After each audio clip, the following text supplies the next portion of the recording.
Hello, hello. I hope everybody's doing good.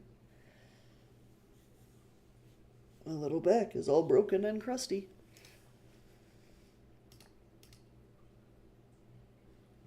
Okay. Let's get through this as quickly as humanly possible.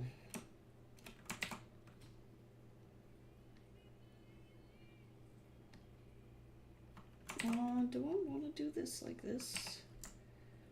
No, I don't.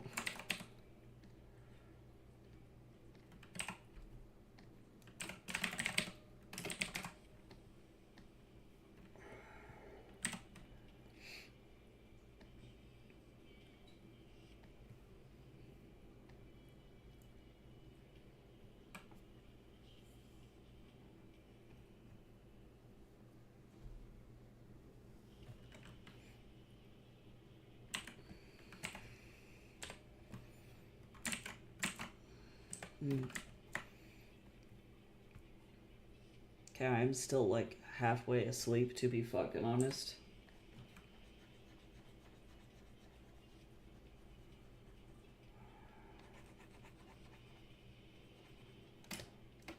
See, this is a cone. Oh god, but like the light is so ambient. Gross.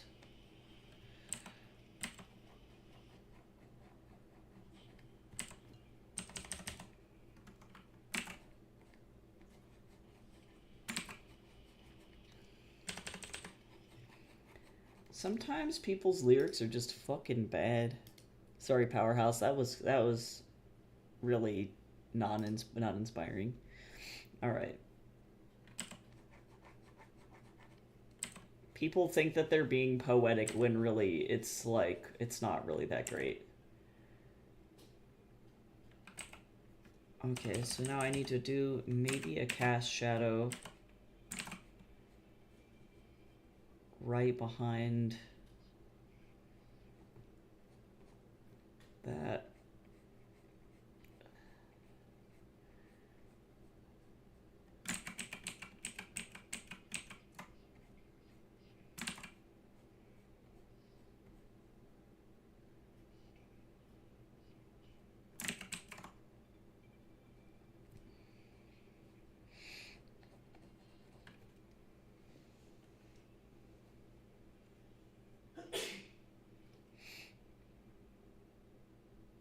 No, wait, I'm a dumb.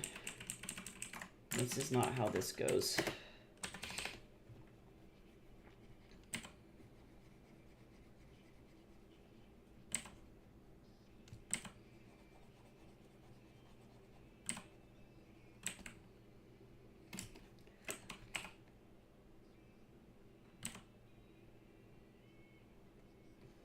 Okay, I'm gonna actually keep this in the back. I'm gonna also rust these lovely shingles back here. These are very specific like metal shingles that are on. So this whole roof is metal. Um, and we'll get there eventually, but yeah, these are like very specific metal shingles that are only found I found on Romanian houses for whatever reason.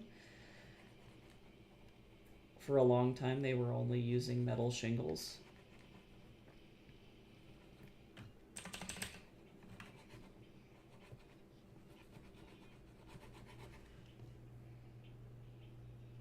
Yeah, I think everybody should be able to read the new commission scroller that I put on.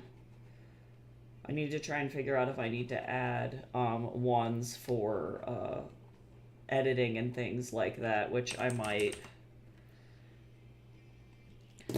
Hi, Cal. How are you today? How is the fishing?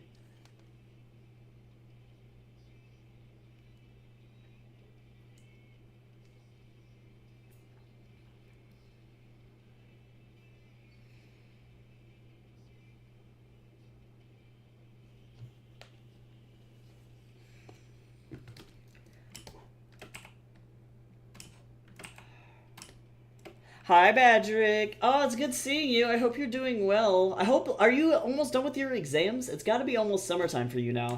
You gotta almost be free.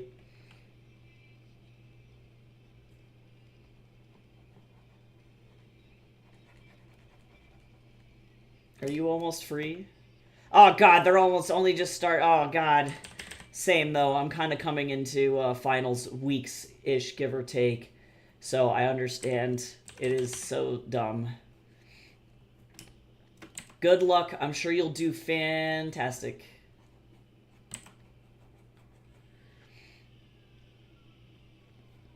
Ah, so you prepped the fish, but the fishing has not begun. It was merely the beginning times.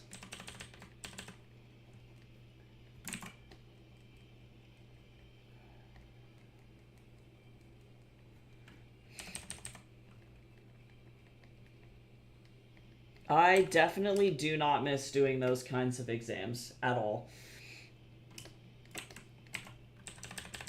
Although I'm not sure which is worse, all of this portfolio work or written exams.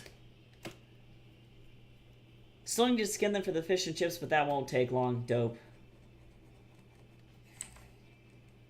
That sounds fucking amazing.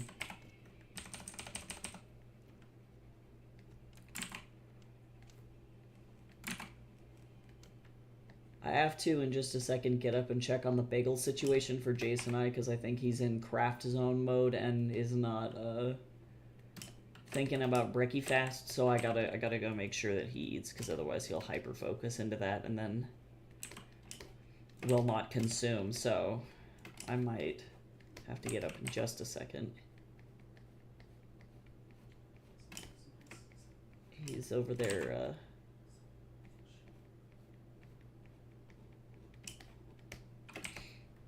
crafting away. I am indeed a seafood fiend. That is 1,000% accurate. I saw someone, it was a Japanese sushi chef, he made a butter chicken sauce packet and then put seafood in it, and now I'm like, sir. Because North Indians don't really do that, because obviously they're like landlocked, right? So a lot of like North Indian food is not very tropical or seafood-like. And so for that guy to be like, no, no, no, we're putting crab legs in it, I was like, that's the most Japanese thing you could have possibly ever done, my dude. Alright, we're gonna see if this kills me. Whoa! That was so juicy. When I say that this shit just ejected across my desk, that was very wet.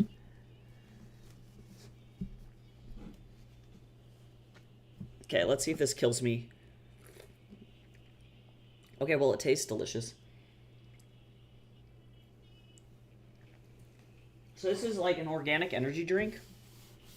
I wanted to, well, one, it was free. And, it's a plant-powered energy drink. It tastes amazing. But it has natural, quote, natural caffeine in it. So it's not like synthetic caffeine like with a Rockstar. But it's based off of the cascara fruit, which has a lot of, like, caffeine in it. Let me do some Googling. So this is effectively the coffee fruit itself. It's not the coffee beans, so it hasn't been roasted down. But this is what the cascara fruit looks like before it gets, like... Jace, that's fucking cute. Yeah, and then this will be the gold satin. Yep, that's fucking cute, Jace.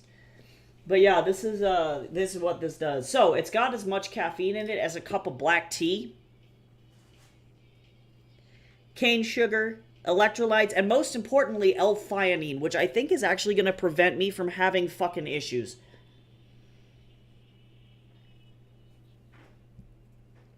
Because I actually think that the L-theanine is what saves me when I'm drinking black tea.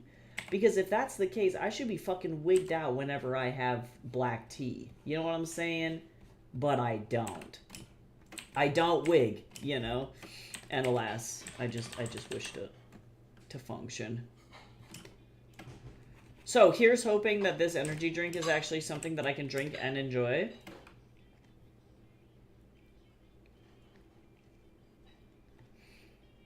I gotta wait until about 4 my time before I can email. I realized I made a big fuck up. and unfortunately, I entered that spring show and then immediately fucking deleted the deadline out of my head. I didn't even look at my email for deadlines or anything like that because I was so fucking busy with getting this damn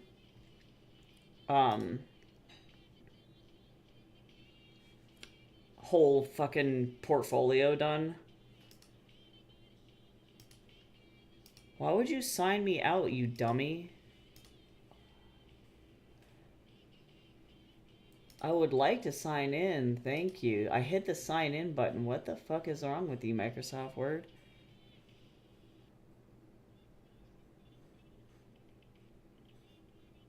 Yeah, it went to one email.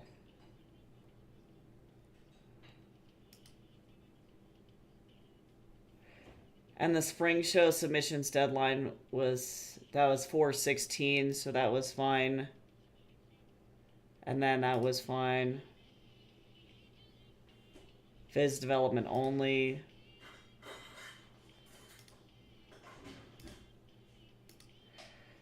Yeah, just shitty. I'm like looking through all of my emails trying to figure out if any other important ones have come, and I don't think so. So I missed that deadline, so now I have to email the guy again today and be like, hey, so am I fucked, or...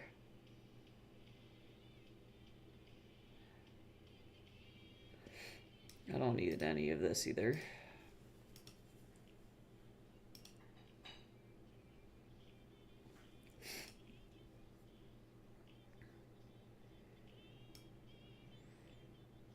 So that's where I'm at. Yeah, so hopefully I will be able to actually get a hold of this guy and say, hey, you know, can you get my work into the spring show? Because I feel real fucking stupid for missing it effectively because of my sister's dumb wedding that I didn't even have fun at. There were fucking ticks. Like, I swear to God. And I'm like so mad. Like, this would have been such an important opportunity for me for my fucking portfolio, and like I just feel like I blew it. So I'm hoping that I can answer.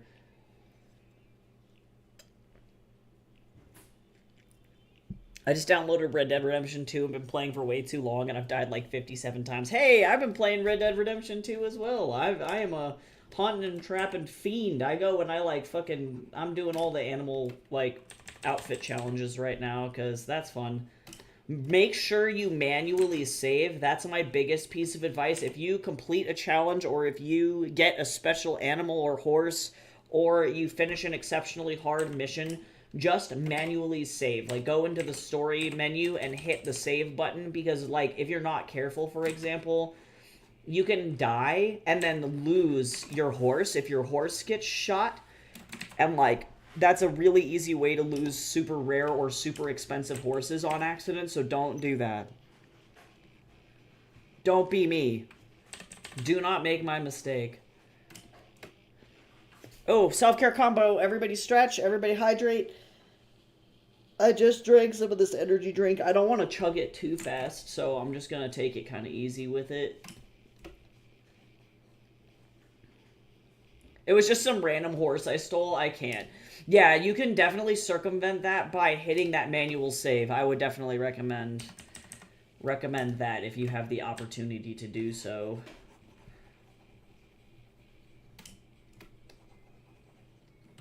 But yeah, I have one of the like rarest horses in the game at this point. You can get it if you do some tricky shit. It's the Arcadia quest. It's the one where the photographer is trying to photograph the horses, the wild Mustangs.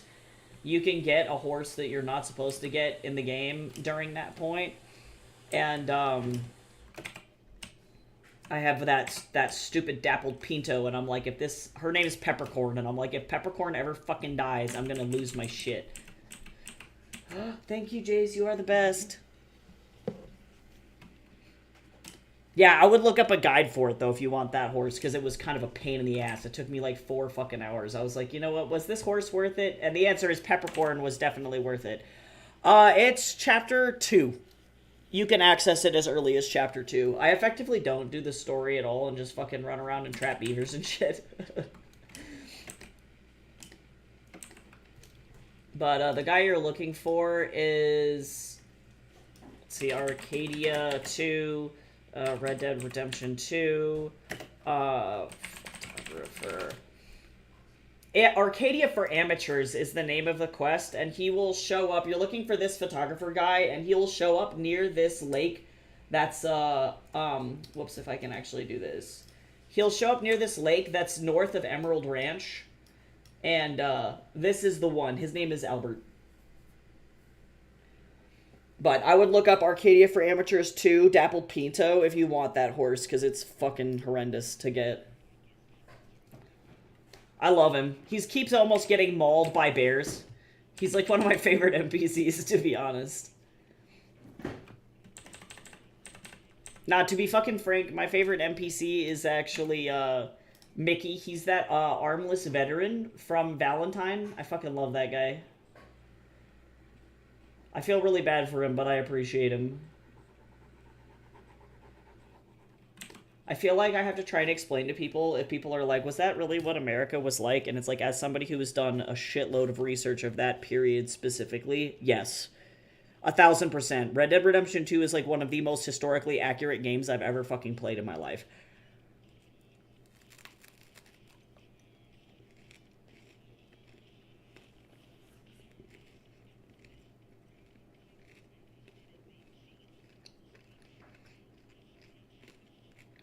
I'm trying to be a good person in Red Dead Redemption 2, but it's very difficult.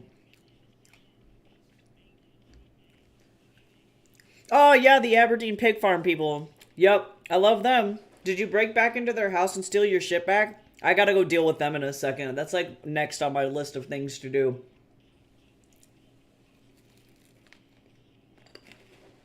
As soon as they do that shit, I'm like, sorry, guys, time to die. You guys are gross.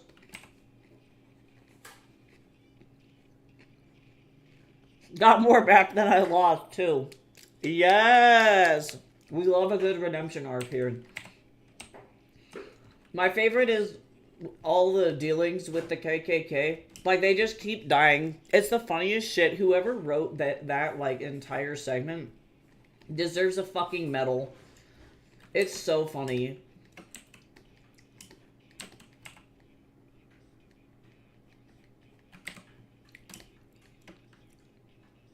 Wait a minute. I can't. Yeah, I feel like this game, at the very minimum, it handles racism and, like, really shitty people in a way that is, it doesn't make light of the situation, but it makes fun of them, and I think that that's really, really clever. I really respect that a lot. Like, the way that they handle, like, the KKK, the way that they handle, you know, like, scary inbred Southern people, you know, like... Well, and what's horrendous is that's accurate, too. Like, as somebody who lives in the U.S., it's like, that is 1,000% fucking... It's accurate. I've met those people. You know, like, people are like, is America really like that? And it's like, yes. Yes, the answer is fucking absolutely.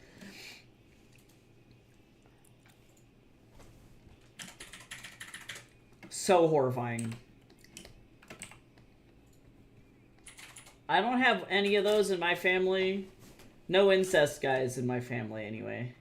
But, I have my family has some shit. I feel like, well, it's funny, because I know that they don't watch any of these streams or anything, but out of respect for the fact that, like, people are still alive, I could talk about my grandma, because she's dead, but, like, my grandma, and, like, God bless her, she had, like, an 8th grade education because she grew up in the backwoods of fucking, like, West Virginia. Or maybe it was just Virginia proper, and legitimately never went to high school because when she was 15 years old, she got knocked up by a random man.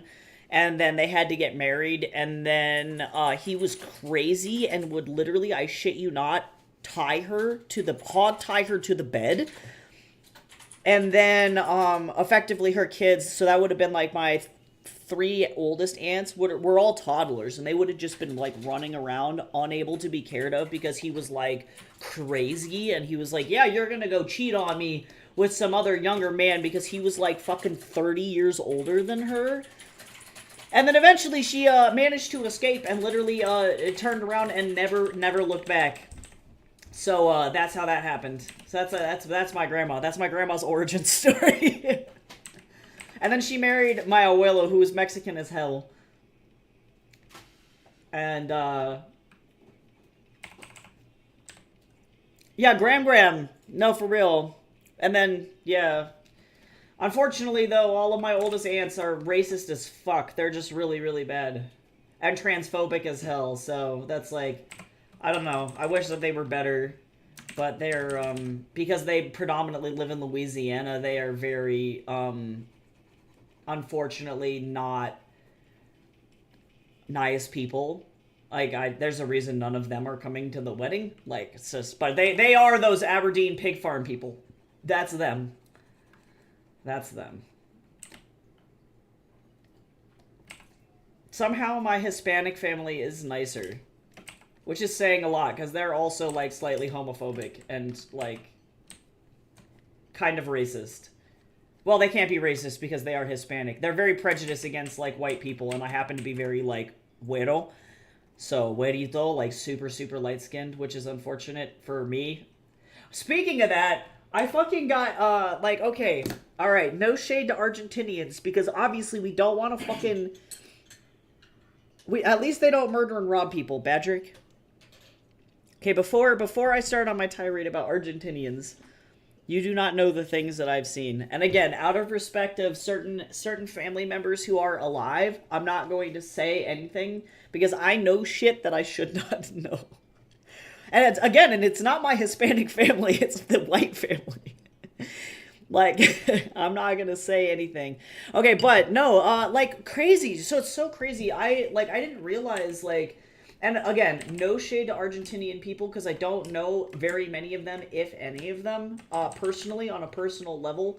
But I have received so much fucking hate for being Mexican on the internet, specifically from Argentinian people, and I'm trying to figure out why Argentinian people specifically are so fucking, I don't want to use the word racist, because I don't think the word racist is, appropriate, but, like, so prejudiced against, Hispanic people of other ethnic origins, especially indigenous people, and I'm like, holy shit, you guys are fucking awful. The only reason I'm thinking about this is because there's this lady, and she's fucking great. She's very white, and her husband is from Colombia, and she has these videos where she speaks Spanish, and she speaks Spanish very poorly, in the best way possible. Like she always does the daily weather in Spanish, and her accent is like wild. It's like very like California, like Valley girl. She's like, "Hola mis amigos, hoy estoy, el cielo está azul. Y los pájaros están cantando." And her accent, like, I just can't. It's fucking funny. She's like, estos son mis gatositos. Gatositos, that's my favorite word. And, like, she gets a lot of shit for using the word gatositos, because gatositos is not a correct word. It's like, it's a made-up word that she made up. You know, like, gatitos is the correct word, or gatitas if you have, like, girl cats. So gatositos is, like, not real. But she's been getting shit on her videos for using the word gatosito, which I think is horrendous. It's fucking funny. And so I was saying in the comments, I was like, as somebody who has literally been told that I've been speaking dirt Spanish my entire life, don't worry about your like made up words, because they're so funny. Just speak the way that you're happy. And then immediately in the comments, an Argentinian being like, oh, well, are you Argentinian? Because he was asking because I'm so white, right? And Argentinians tend to be incredibly light-skinned people. The question was, are you Argentinian? I fucking hope so, because they only speak that shit Spanish, Mexican Spanish, in the United States. And then another person below that person was like, wow, not the Argentinian being racist as fuck. And I was like, what the fuck is happening right now? But this is like the fourth time this has happened to me, where other Argentinian people assume that I'm either Argentinian, Chilean, or another, like, quote, lighter Hispanic person, and then they just immediately shit on Mexicans. And I'm like, what the fuck? Like, people are fucking wild. So yeah, that happened to me today. And I do speak, quote, dirt Spanish. And actually, like, I don't think that he realizes that I'm not talking about Mexican Spanish, because I don't speak Mexican Spanish. I speak Hispano, which is completely different. And it's indigenous Spanish. So it's like an even, like, smaller dialect of Spanish. And that's so fucking racist. Like, because that is racist against indigenous Americans. Like, if you're gonna fucking pull that card, I'm like, get out of here. So yeah, that happened to me today. So, super fucking weird. But you're right, an American accent on other languages, it does sound like Simlish. 4,000% would agree.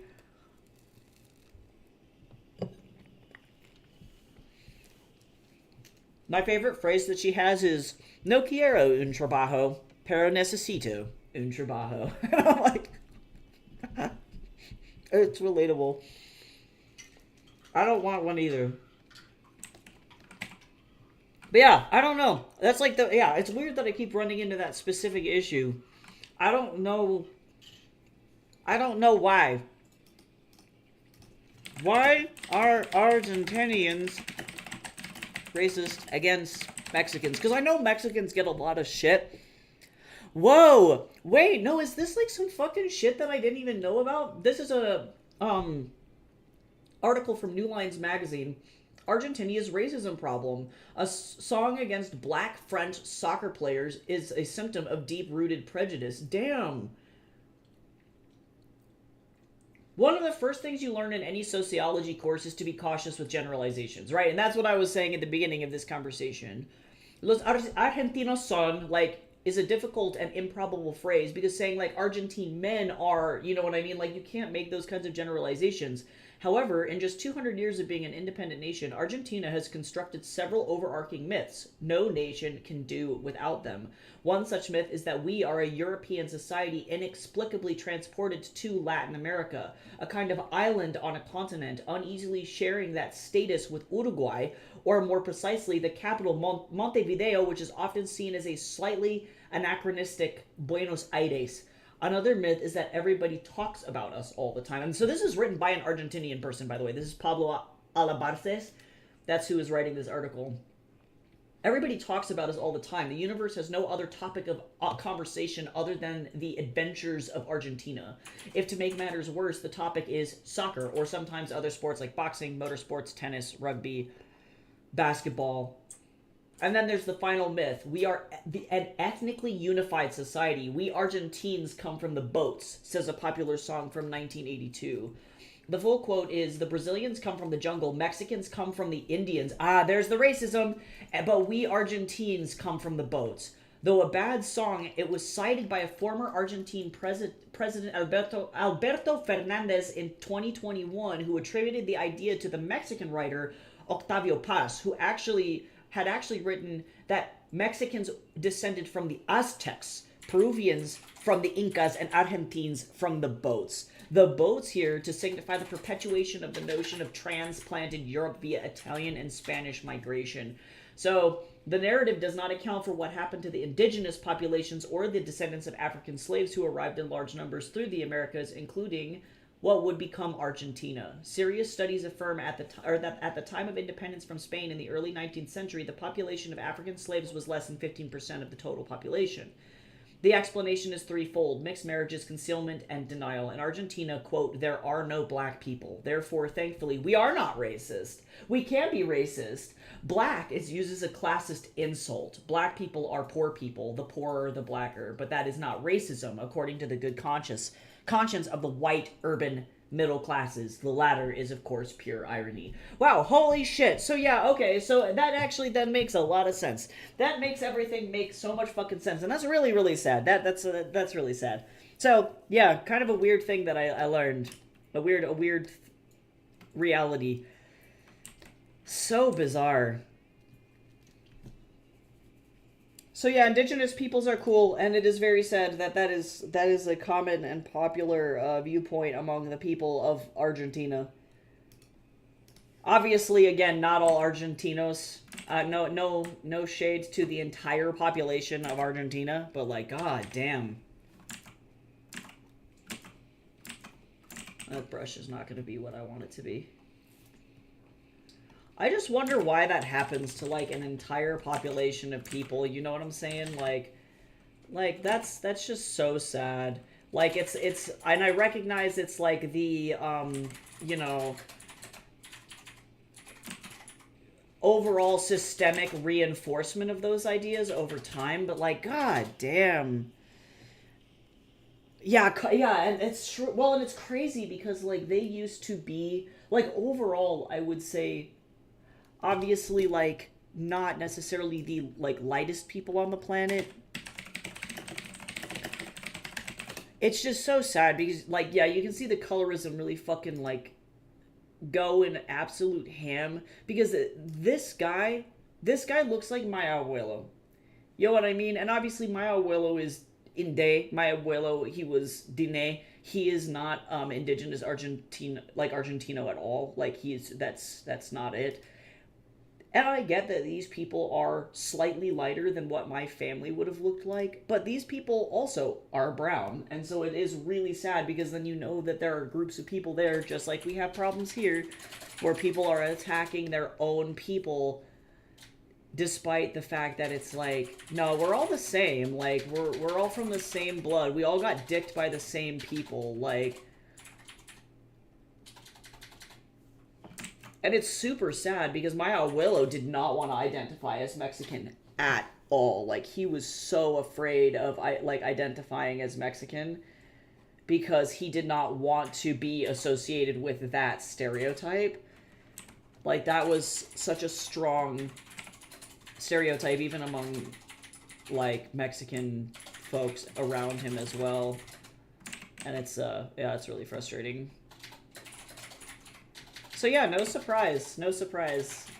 And I'm like, if you're an Argentinian on, like, and the problem is that I've noticed that they romanticize white Spanish speakers particularly. And so I'm sure he's very envious of the fact that that Colombian guy landed a white wife.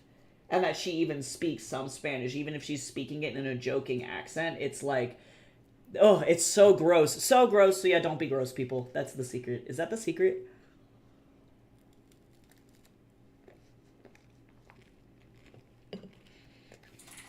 Also, not to like derail too bad, I wanted to say thank you to Viridian and also to Love SKZ for following me both, one on Twitch and another sub on YouTube. I got a couple of new subscribers for complaining about weird people coming into my fucking streams and demanding free artwork, and you know what? I dig it.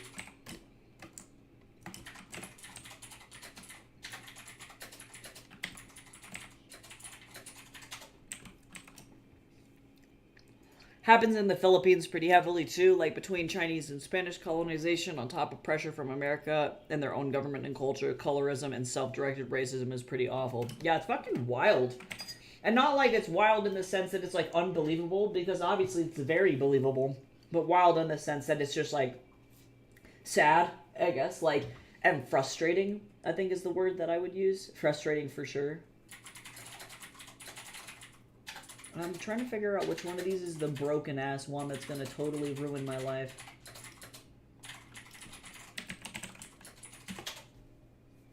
I wish that I had a shingle. Yeah, the fact that it's a global phenomenon. True, true.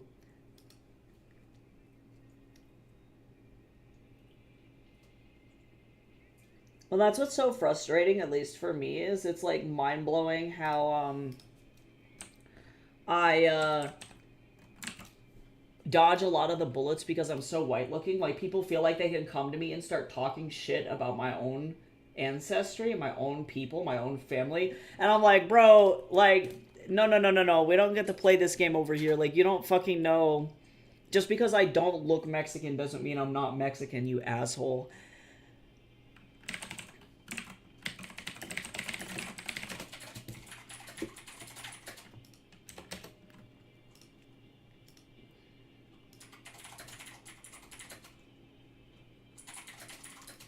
Very wild. What a time.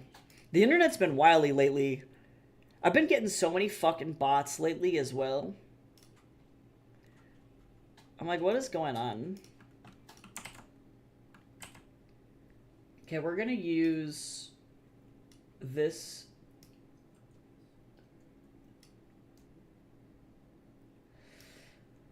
Oh, this is gonna be really, really gross. Actually, I'm gonna make sure that I don't do this in a stupid way.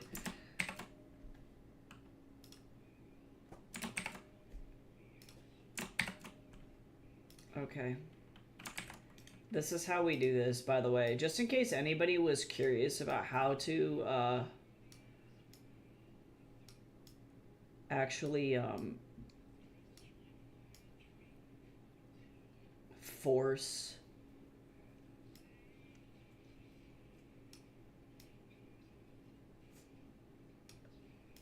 patterns to do what you need them to do.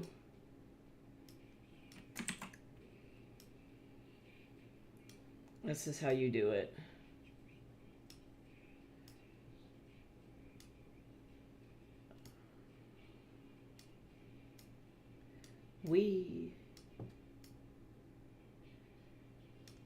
Alright, so I'm gonna use this.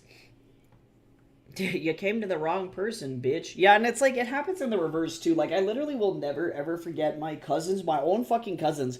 Like, they were my second cousins, to be honest, shit-talking me in Spanish right in front of me. And then I turned around and then started speaking to them in Spanish, like, what the fuck, you guys? And they looked like they were gonna shit themselves. I was like, what is happening right now? Like, what did you think was going to be the outcome of that situation? Like, fucking honestly. Little weenies.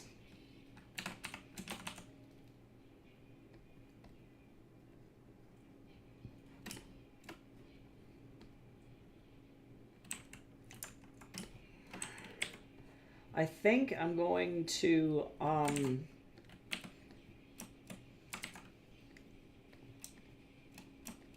probably, I'm trying to figure out what I want to do here, because I don't want this to look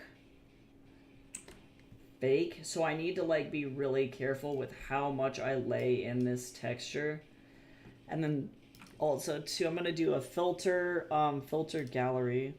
Hi superstar, how you do?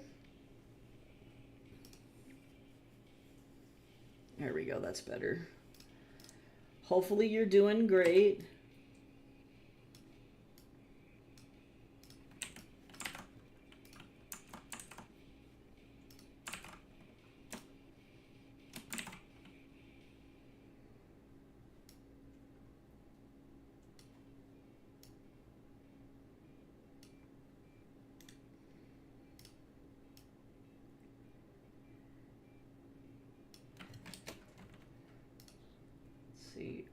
Overlay, and then good 30%, and then we're going to say filter gallery. I'm trying to go to the gym more, the human gym. I almost said I'm trying to go to the human gym. God bless. That's what it feels like. Why do bodies have to move? No, fucking valid. I have these questions as well.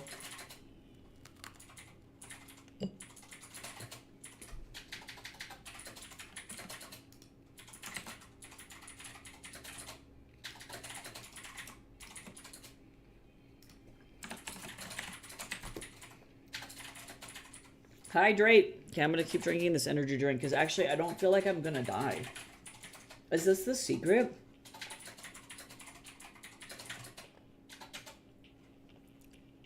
I just want to be a floating brain careening through the universe. That's a beautiful dream.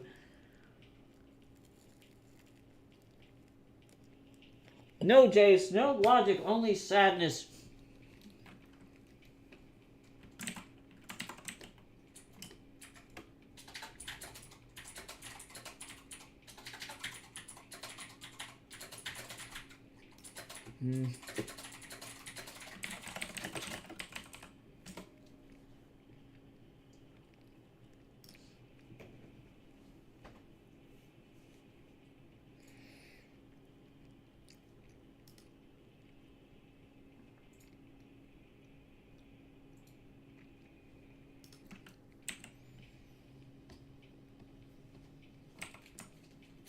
don't like none of this. I feel like I need more detail here, otherwise this is gonna look like shit, and they're gonna be like, oh, this person can't draw houses. But also I recognize, like, this doesn't have to be that detailed. Oh, wait.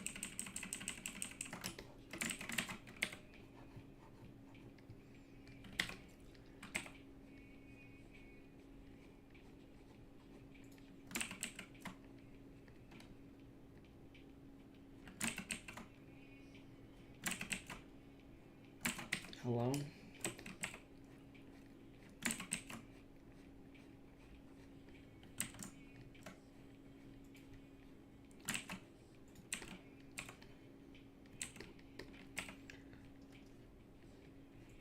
It's partially because the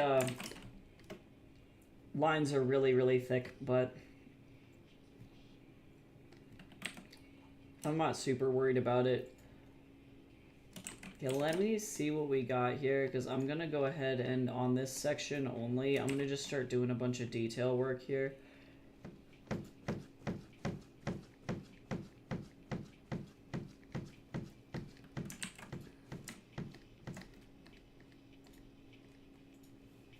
I really like this, oh, wrong layer.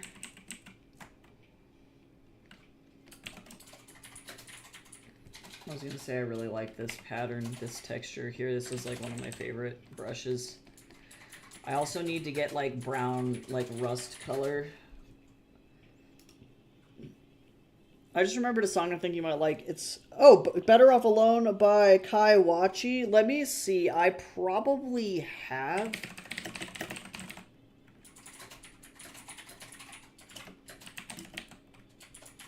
I will add it to the queue though. Ain't no reason not to. I hear a kitty punching. Yeah, he's probably trying to knock over my trash can.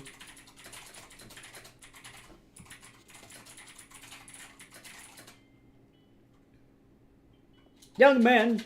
Yeah, true. And then you do the dance. I joined the YMCA a few days ago. My mom and dad actually just joined the Y recently, and they have been having, apparently, a lot of fun over there. Their equipment is apparently really, really good.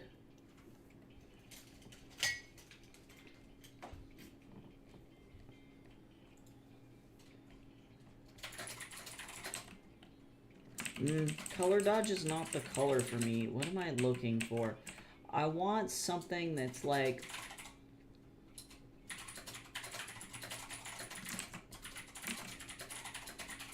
Hard line ain't bad.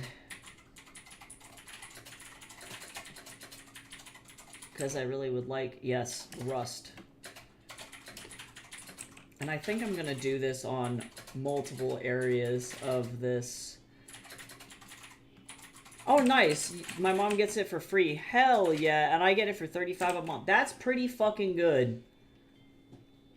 I saw your BioRacer YouTube short, and my first thought was, what did they want? The adventure party to be a polycule? Yes. They wanted, well, they wanted the main character to get back with the boyfriend. Yeah, they would know. The toxic-ass relationship. That's what they wanted. Because they're more happy with gay, toxic relationships than they are with healthy, hetero-presenting ones. Yep, it was really bad. It was the fucking weirdest comment I've ever received in my whole life.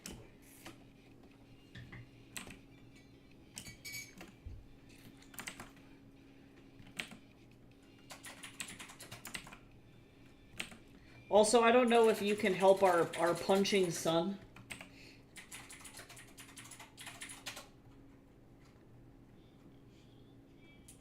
Yes, it would. It would really be... The fucking thing would not function. Are you kidding me? It would be Urian trying to micromanage everyone all the fucking time. Astrid would cry. She just, like, would not be having any fun at any point. And then also, too, and then you have, like, Yura who's like, well, I'm only really interested in being with probably Urian because I hate Darius's stupid ass now. And so, like, there is no polycool. It just doesn't function. Like... And I don't think Urian is attracted to Darius in any way, shape, or form. So, no, it's just a mess. It's just people screaming at each other. That's what that is. Oh, and it's super close. That is very nice. I love not having to, like, fucking walk 40 million miles to get to your gym. Nobody likes having to do that. Urian saw his pretty face and for 15 seconds had gay panic and then was like, this man is an idiot and a disaster. I fucking can't. No, Badrick. What they want is they want a bisexual man who's not actually bisexual, and they see the error of you know, he sees the error of his ways, and he only has male partners. That's what they wanted. Now, Jace is referring to a video that I just posted on my YouTube, where I had someone comment that they effectively would refuse to read my book because I was literally offering it for free. And was looking for reviewers, and this person was like, oh, like they got about a fourth of the way through, and they were like, hey, I really like your writing style, but question, does the main character end up with the woman at the end? And I was like, yeah, because that's just the romantic chemistry. And that's the way that it goes. And so for context, he's breaking up with a toxic boyfriend that he had. And this man has, I think, a preference for women, but has been with men. Like, because he's been with Sinzan as well, who is, like, the leader of the Mortrayans, too. So it's definitely not unusual for this dude to be with men. It's just that in this particular romance arc, he ends up with a woman. And then the person was like, that's not gay enough for me. You're faking. You're effectively a hetero romance writer masquerading as an LGBT person. And I was like, what? And it was the weirdest interaction I've ever fucking had in my whole life.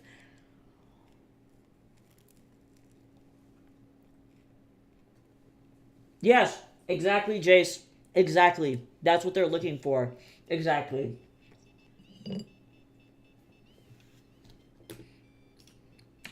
Because everything has to end up with MLM.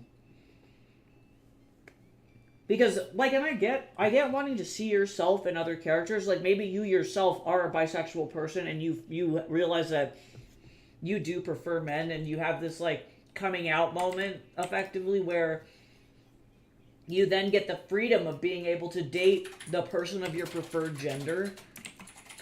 But, like, holy shit. It was very wild. And I'm like, yep, not me. A pansexual transgender man writing characters who have similar romantic interests to me. Like, that's absolutely fucking boo-nanas. Boo-nanas. It was the wildest shit that I've ever seen in my whole life. Long story short, I left the review group that those people were in, and I never looked back.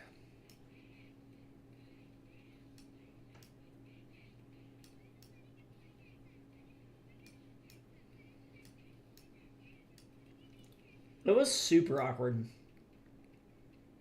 A lot of them were gay-sploitation writers as well, so that was like, it was a very bad place to be. That's where Ian likes to hang out. And I'm like, buddy, please, you're so much better than this, dude. Like, Is he though? What? Is he though? Oh, well, I think so. I think that he just has such violently bad people-pleasing tendencies that he ends up around people where he so desperately wants to be successful. He's willing to put himself in. Like, we saw the same thing happen. I'm like, I'm not gonna like name a final like last name or anything here for privacy reasons, but we watched the same thing happen with him and an agent where he was seriously considering going with someone that made him ethically very uncomfortable just because she for 15 seconds was like, oh, you might be worth my time. And it was because she was seeing him as a dollar sign, not as a person, you know. And like, he was like, oh, should I do it? Should I do it? And it's like, no, dude, this shouldn't even be a question in your mind. You know, like, this shouldn't be, you should be free to say no. You don't have to say yes to somebody like this, even if it seems like it's a good idea. It's crazy shit. Hi, Riddle, how's it going? I like your cat box. That's adorable. Wow, this was a review group. So technically, Superstar. Okay, first I'm going to say goodbye to Badrick. Bye, Badrick. You are the best. It was great seeing you today, my friend, as always. I hope you have a good rest of your day, and hopefully I'll see you soon. But no, Superstar, this is the worst because it's even worse than that because it was a situation where they were supposedly a group of monster romance writers, and that was their entire shtick is what they were claiming, and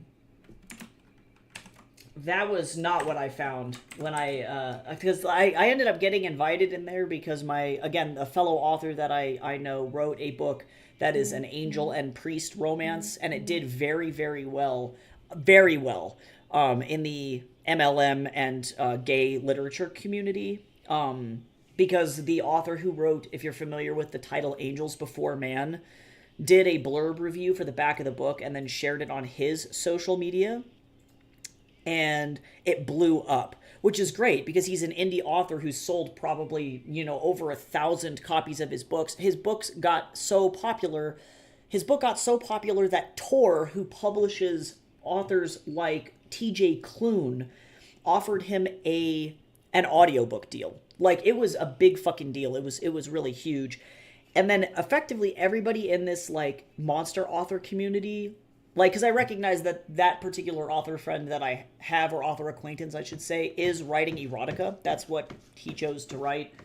And that was all that group was. I think that author friend assumed that King of Dust was a monster erotica novel.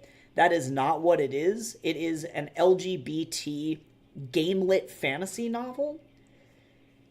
And I ended up in this group and then very quickly realized that all of these people were only going to review my book if there was egregious amounts of sexual content in it, which is not what I had. So I just quietly like backed the hell up out of that group. I was like, never mind. Never mind. It was just really awkward. And because the thing is it's like, it's funny because monster sex is not necessarily what's popular. Romance is what's popular, if you can write it well. Because I am trying to write romance. I'm trying to pitch romance to Wattpad, and I'm kind of stuck in like a little bit of a hell loop right now with them, unfortunately. And they closed off all of their pitches for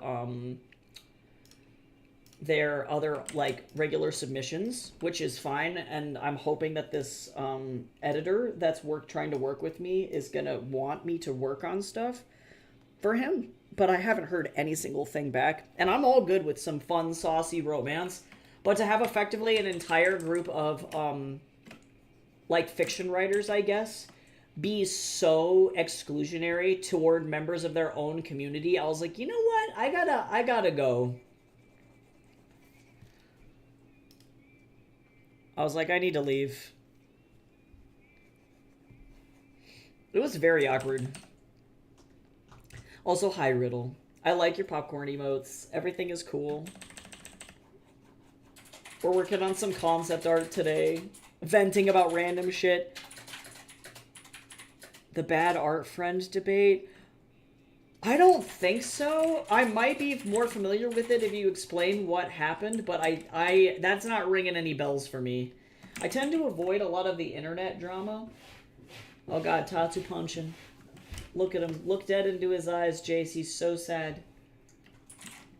Our son, he beg. He's so aggressive. Just kidding, he's fine. So this is stupidly complicated. It has too many factors. Okay, I'm ready. My body is ready, Superstar. Yeah, so if you want to listen to any the stream with music, Riddle, you're more than free to pop over onto my Twitch. I have music going over there. I just can't play it on YouTube because they'll karate chop me. But otherwise, we're just vibing, drinking energy drinks and working on my school portfolio.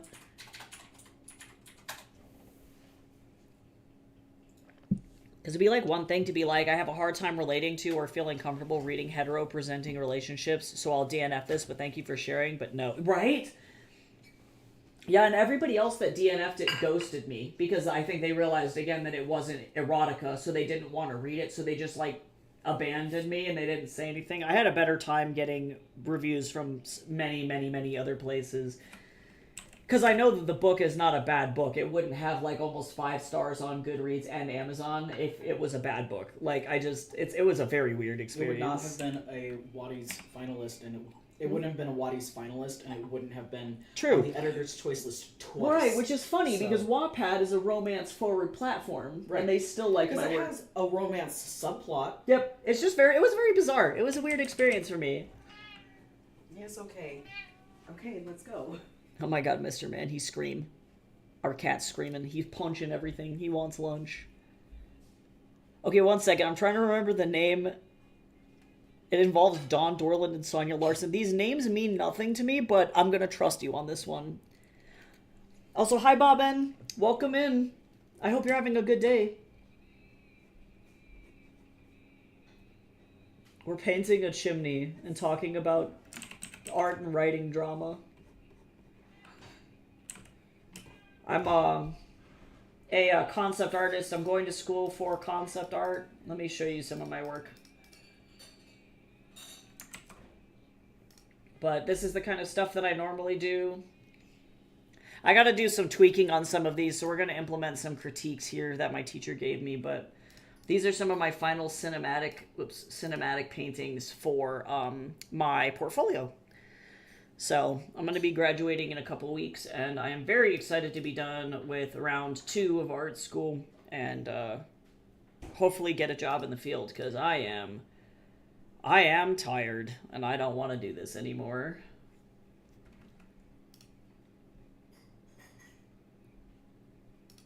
So that's how that goes.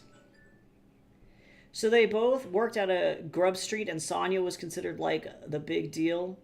Interesting. Yeah, I've never... See, that shows how disconnected I am from the community, because I know not either of their names. I'm like, I've never heard of this person before. Maybe Sonya Larson, maybe, but the lighting is amazing. Thank you, Riddle. I appreciate it.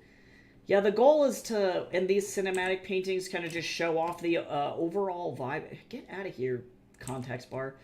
The overall vibe of the shots or the environment in some cases. Oh, whoops, I need to also grab too. Let me grab my brick down here. I keep forgetting that this is brick. Oh, okay, so then maybe I'm confusing the Sonya person with a different Sonya. Lesser known person, and from the impressions I got, seems to be annoying. I see. They're annoying as hell.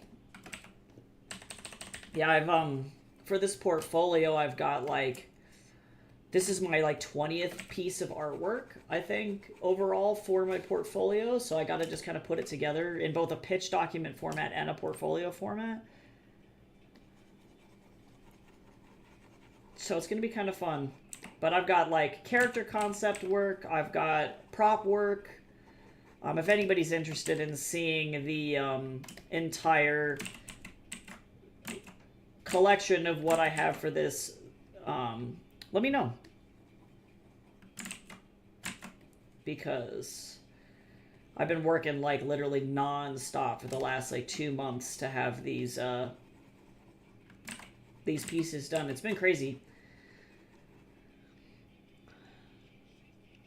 They're annoying, but not like a bad person. They're just overly sincere, and they can rub the wrong way. I see. And it all centers around a letter that Dawn posted, which is the letter to the person she gave her kidney to. I love how this involves an organ donation. This is so dramatic. Color changes everything, and it kind of comes with the lighting. I agree. Yes, I just I'm an art professor for an art college, and I just got through a class that's called Intro to Animated Storytelling, and in the last couple of weeks of the class, we go over color scripts and lighting, and I like the two of them. You have to have good color and lighting in order to make an impactful shot, or lack of lighting in some cases. Like, I think about how Wes Anderson is a really impactful director, but he tends to use really, like, neutral lighting in a lot of scenes, but that's almost kind of the point. There we go, much better. Yes, I do the same thing though, Riddle, where I'll have like let me show. I can go back this way and just turn off some layers because that lighting is pretty neutral. But like for this one, the lighting breakdown here. Let me turn off the lens flare. But like all of these like lighting effects, that's bubbles. Yeah, like all of these lighting effects and wisps and stuff are all on separate layers, and then I just keep building up until you have the lighting that you want.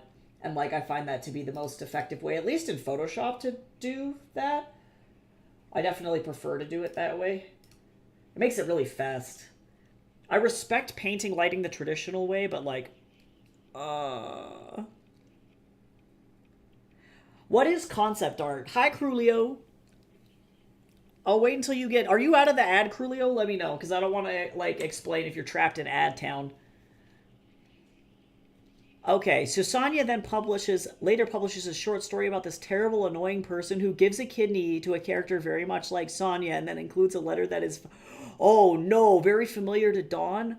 Oh my god, what? And then it came out that Sonya and a lot of the staff of Grub Street were in a writing group, a private Facebook group, and one of the things that they were doing is making fun of this person the whole time. Wow, what drama? Oh my god. Oh, cool. I'm glad that you don't have ads. Yay, thanks, Poland. So concept art is every time you make an animated film or game or even a live action film, and sometimes even commercials for TV, most of the time there are artists involved in the process before the actual... let me go get the actual art. I can show some of the work.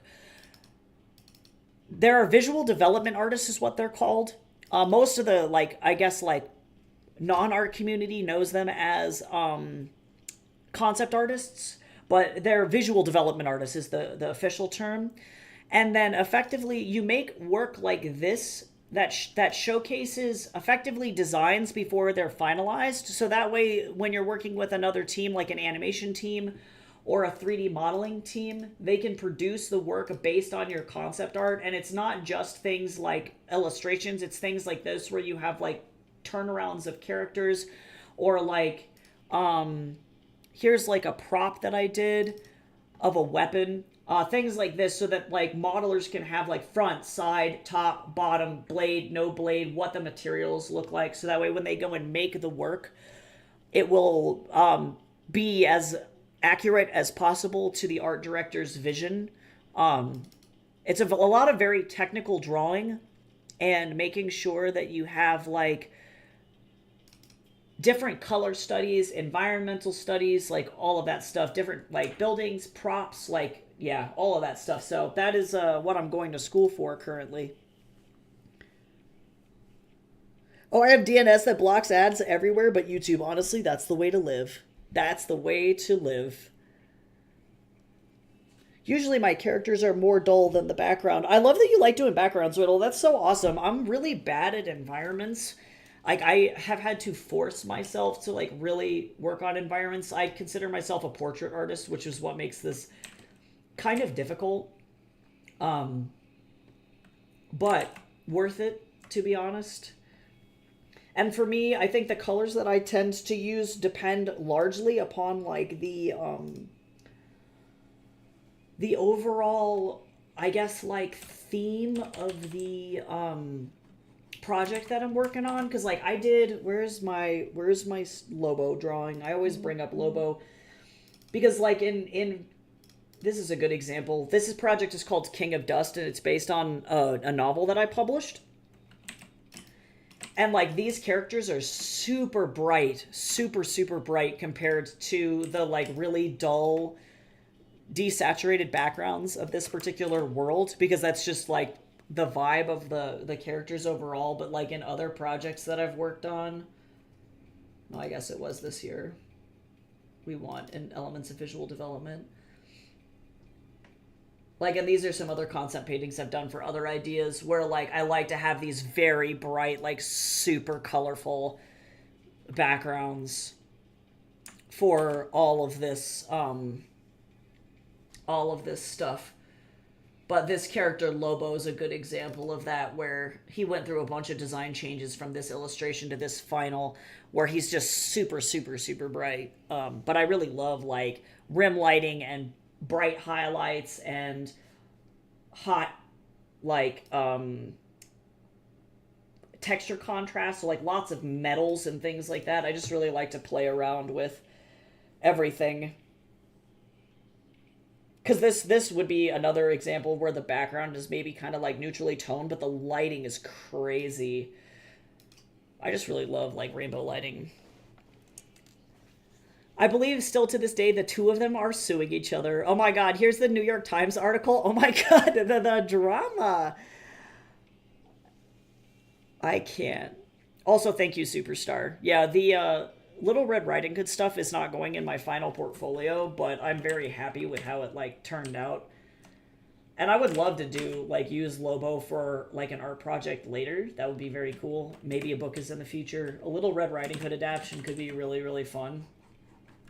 Because that one was, like, an adaptation that I had created for class where it took place in the Wild West, and instead of trying to get to the grandma, the reason that Lobo is trying to go after Red's grandma is because she's indigenous and has land rights to a piece of property that the U.S. government wants really, really bad because it's covered in, it's a very, like, oil-rich property. And they want that land really, really, really bad to develop for industrialism.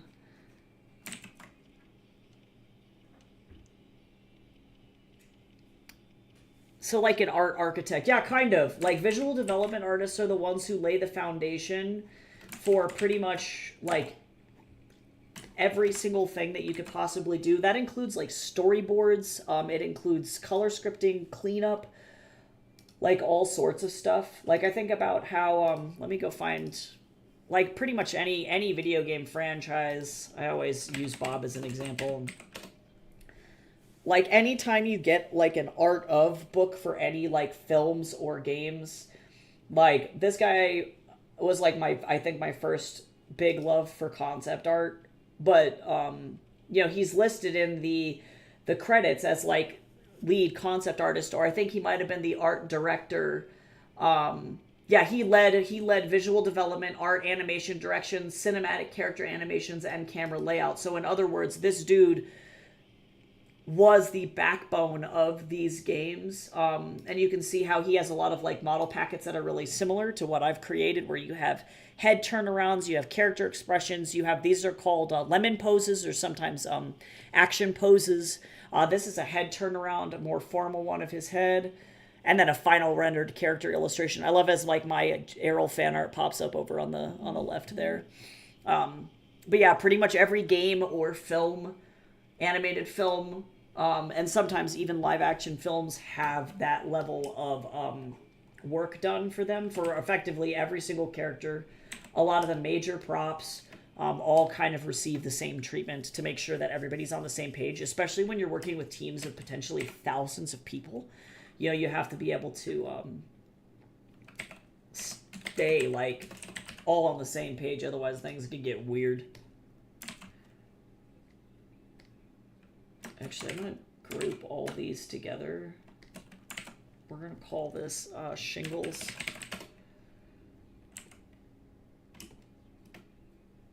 Oh, I realize I might have forgotten to apply a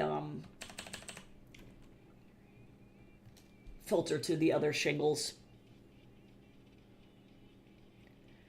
But yeah, the point I bring up is, yeah, bad art friend is, yes, use regular groups or jackasses, petty jackasses across the board. So it doesn't surprise me that you got caught in that. Yeah, the servers are all over the place. And thankfully I wasn't really very involved in it, because I stepped in and then I was like, and then I immediately left.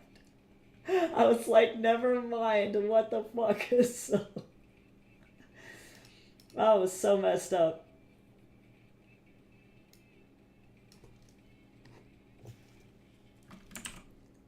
Okay, let's see. I need a little bit more saturation. There we go. That looks pretty good. But I do want more purity. Oh, not that much. because I want these to be kind of saturated. Let's see, I need... Yeah, this is fine. I'm going to go ahead and lay this on overlay.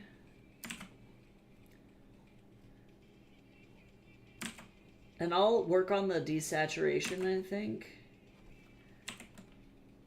As long as we have bricks, that looks pretty good. I'm going to desaturate this a little bit. But yeah, I love doing what I do. There's a lot of different steps to this process. So I've created over 20 pieces of artwork just for this one concept.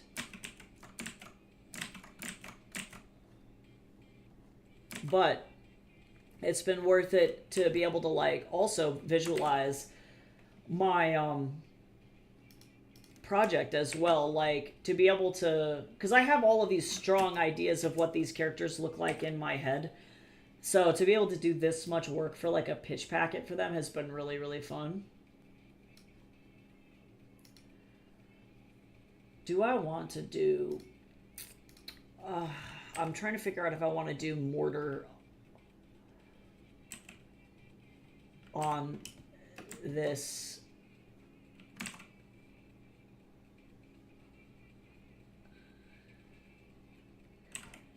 Let me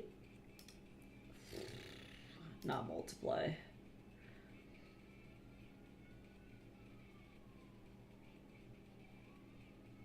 What am I looking at here?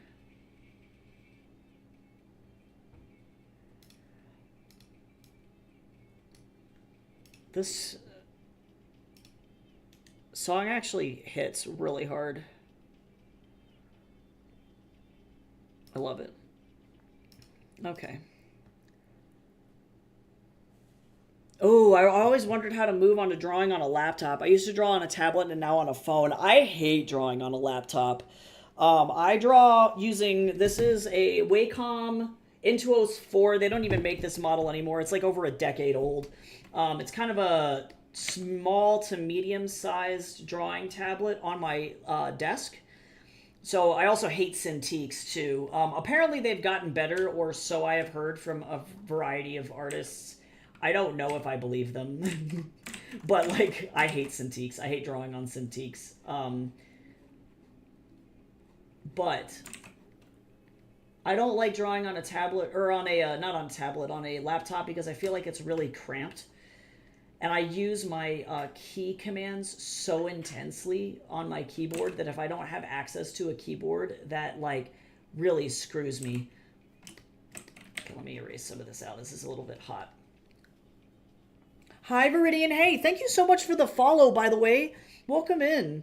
I low-key think I have the same old-ass tablet. It's like ancient. Yeah, I'm not even joking. It's got like scratches in it and stuff. Like there's this one area in the center where it's like the plastic is like worn down because I've drawn on it so much. I don't care. It still is like, as long as it works. Like, I'm like, just live.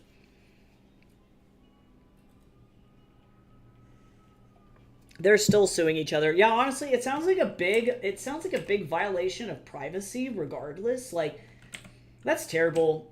Similar things happen all the time, especially in the like romance community, where people like, this has like, it's not necessarily a defamation case, but like people will copy and paste their own like novels. Like say I go to Amazon, I rip a novel and then I copy and paste said novel and then sell it on Amazon. Like that happens all the time. And then people have to sue each other. I really need to like register my books with the U.S. Copyright Office. I'm actually going to write that down as a note of things that I have to do, because things are starting to get kind of wily with AI. Not like that bad.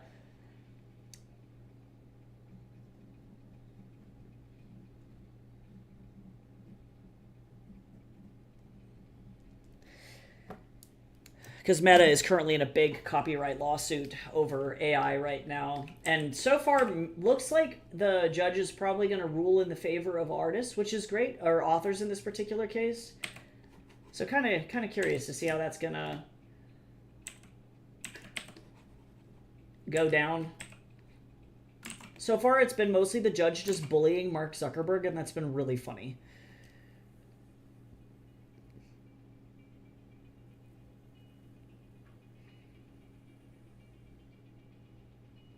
Yeah, I definitely, yeah, it seems like the judge is really leaning toward, um, saying that it's copyright infringement. Because their argument, the judge's argument right now is that effectively, if you had to copy something to flood the market with millions of duplicates, that's copyright infringement.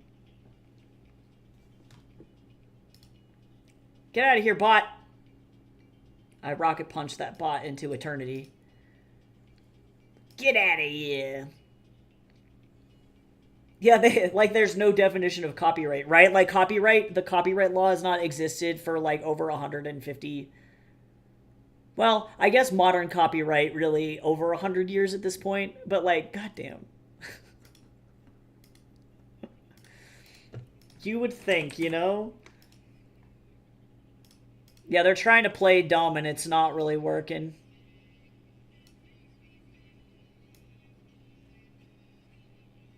It is really funny watching them get absolutely dunked on, though. Look at all these bricks. Look at these creepy children.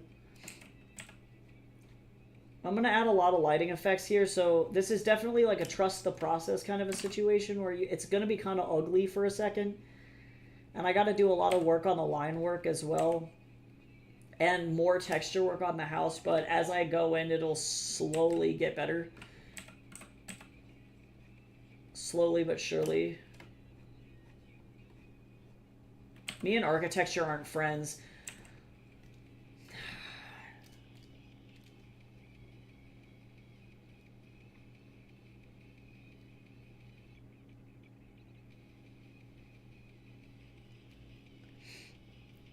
Meta produce copies of their work to make money, and being as they don't have a right to copy, right? Because their argument, their lawyer, no joke, tried to make the, well, I copied it, but we changed it like over 60% argument. Like, I legitimately went to art school with somebody who made that argument in art class, and my teacher laughed at them. And they were like, that's not how this works. You can't just do that.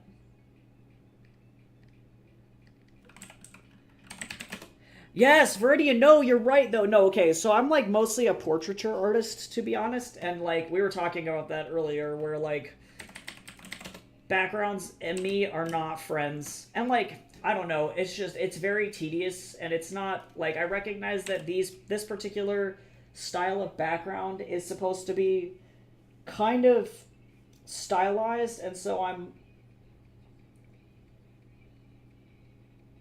I don't know, I'm trying to figure out, I think I'm going to put a lot more trees and stuff in the background. I don't know. Because it's not that I can't do backgrounds. I might do a darker sky. Yeah, because, like, this is normally what I work with. If I'm given big landscapes, I'm fine. Or, like, this one. Yeah, big landscapes I can do, but as soon as I'm in, like, architecture town, I'm like, I don't want to do it. I don't wanna. So, it's kind of gross. I'm just gonna have to keep tweaking this until I like it, and that's just the way that goes. I'm trying to, like, get through this in a way that's, like, quick, so that way I can not suffer. This is legitimately the last piece for my portfolio, and I'm like, please, I just want to be done. I don't want to do it anymore. Okay, so these are a lot of planes. These are gonna go like this. Wow, planes. Did you know planes are planes? Oh, okay. And then doing this neutral, like, washed out front lighting is really difficult too. Or it's like diffuse lighting, technically. So all of the clouds effectively like spread the light all over the place, and that makes it different from a direct light source. So you have to just kind of like really gently shade everything. It's really gross.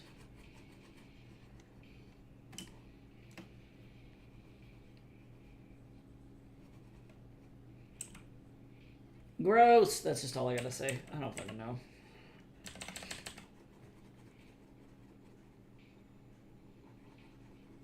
Yeah, this has been a challenge, but I'm glad that we kind of saved the hardest stuff for last. I don't know. I know some people have issues with characters, and like I was able to knock out all of my characters first, and that's like less bad.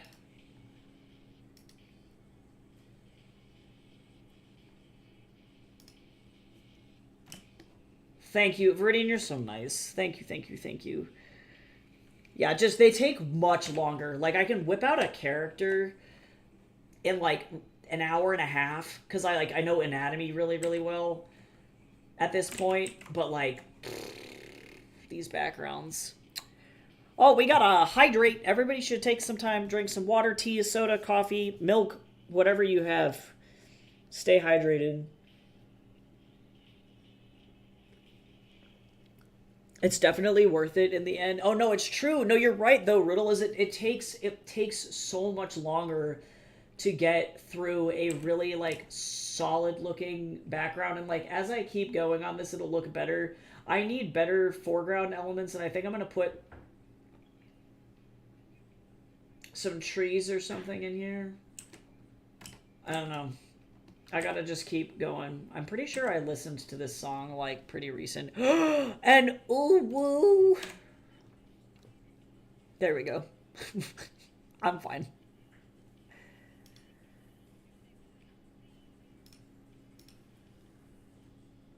Oh no, wait, maybe not. Or no, yes I did. We're gonna switch playlists. We're at here. I have no idea how to make a background without using like 100 layers though. To be honest, all my backgrounds are the same way too, and I think from a practicality standpoint, I don't think that like you can really like using a bunch of layers makes sense. You know, like you have to keep your stuff separated so that way if you make mistakes on something, then you can separate it out, you know? So it's definitely not a bad thing to have like layers. That's something that I have to try and teach my students all the time, is that everybody consistently wants to go in with like one layer, and I'm like, guys, please use the Photoshop. Photoshop's trying really really hard to get you to just use the layers. I promise it'll be okay. And then you can turn the layers off if you don't want them anymore. It's better to have too many layers than to not have enough. Or accidentally draw on the wrong thing. We don't like that. That makes me sad. That's me. Hey, that's so awesome, Riddle. I don't know if you can share... any links in the YouTube chat. I don't think so. But let me go over there and see what we got going on. If you want to ever share any of your work, I have a Discord where you can drop links of your artwork. If you want to join it. I recognize everybody has a Discord, but you are more than welcome. Oh, lame. I have no Discord command over there. Hold on. We're going to do it this way. I'm fine. Okay, here we go. Let me grab this, and then I'll drop this over here.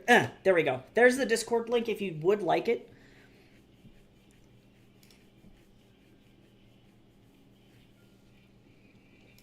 And then in order to get into the server, all you have to do is when you get into the welcome channel in here, you'll end up in the introductions place, and then effectively just follow the directions here, and you just go over to pronoun selection, grab whichever one you see fit. This is mostly just to make sure bots don't get into our Discord, and then boop, you'll get access to the rest of the server. The best place to share art is over in ArtShare, and then you can just drop all of your art, and then we can check it out. It's a very fun place to hang out. We mostly are lame and share memes and food, so we are silly billies. Nothing too serious in there.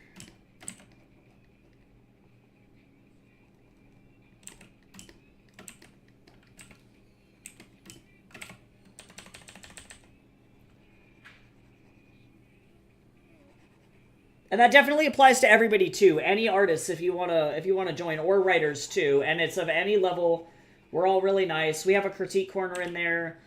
Everybody just kind of hangs out and is silly. I try and give critiques as much as I can if that's what people want. And then for some history on me too, like if you guys don't know me super well, I realize like there's a couple of new people in here, but my name's Tycho. I'm an artist and an author, and I've been a professional freelance artist for almost a decade and a professional published author for almost a decade. I've published 9 novels, most of which have won awards, and I'm currently a undergraduate professor at an art college. I teach visual development, so it's a lot of digital painting, how to digitally paint, intro to animated storytelling, which is like visual development course, just in a nutshell. I'm teaching a world building course right now. I might need help with the link again. Can we confirm that this link works?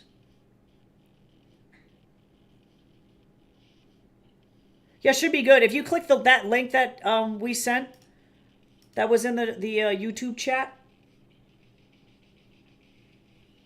that should work. Let me know if you have any issues with it, though. Yes, there is a YouTube chat. Yes. Yeah, I'm over in another zone. Yeah, it should be the same link that is further up in the chat, but let me know if for whatever reason that doesn't work. I'll drop it again.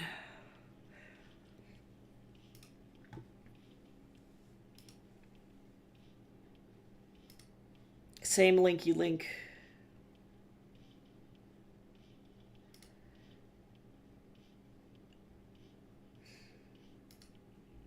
I don't know what's going on. I'm just a guy with a tablet.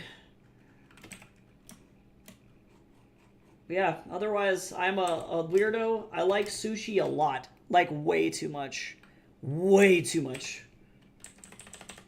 Food is like one of my favorite things in the whole world. And I'm huge on eating international cuisine. And what else? I'm trying to think of other weird shit. I have a cat, and his name is Tatsu, and he has one eye. He was a wily outside man for most of his life, and he unfortunately lost his eyeball to the wilderness, but now he is an inside man. And he is very cute and very stupid.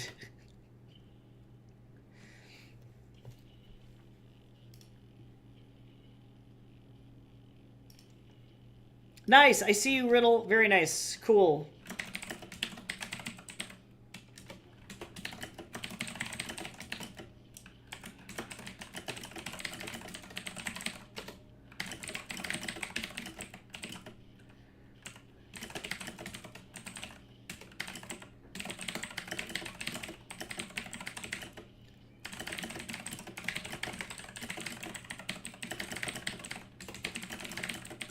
There we go. I did it. I figured it out. I don't want to paint this building anymore. Oh no, you're good. You're good. Internet is wild, and that's the reality of existing on the internet. But yeah, if you get in, let me know if you have any issues. Oh god. Oh no, Superstar, the saga continues. What do you mean there's an addendum? No. Oh god. Yeah, the drama in the art community is fucking wild. Christopher Castellani, who Don claimed ignored an HR complaint. Oh god. Oh no. It just keeps going. After the article came out, all women involved were fired by Grubstreet. Well, reasonably, because, like, if I was that firm and I found out that my employees were doing weird shit like that, But then also, too, not firing Christopher is kind of lame, though. He should have gone, too. Artists are kind of nuts, not gonna lie. Well, I feel like people just, they don't have any workplace etiquette all of a sudden, and it's like, guys, why? Yeah, no, he definitely should have been fired as well. Yeah, yeah. Wild. What in the butt? That's just all I gotta say. I don't know. People are, wow. Wowie. I don't know. Okay, stupid janky house. And then I have to apply so much texture to get stucco. I'm trying to figure out if I actually want to just crop the entire thing. I'll do that when I, like, get through most of this illustration. Oh, I just start wheezing. I'm fine. I don't know what the fuck's going on.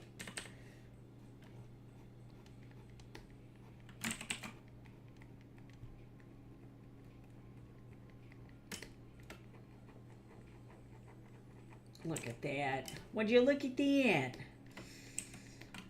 It's just a little house. Definitely nothing bad is going to happen inside this house.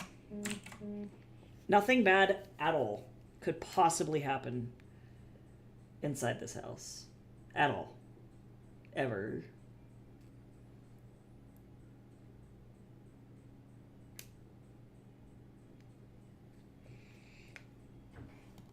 To be fair, they weren't fired. They chose to leave after having a serious discussion. Nah, I would have fired them. I would have been like, this is workplace etiquette, people, and then just been like, yeet. That apparently happens inside, like, literary agencies a lot. Like, a lot.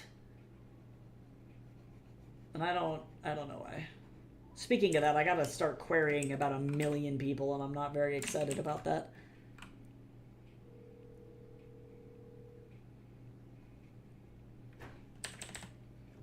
Yeah, the only difference is, like, if you get fired, you get to file for unemployment. But if you choose to walk away, you don't get unemployment, so.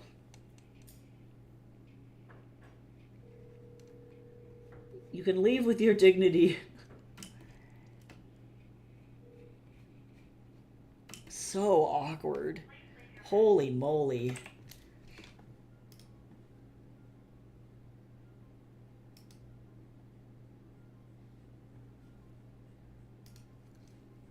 Wowie. That's so awkward.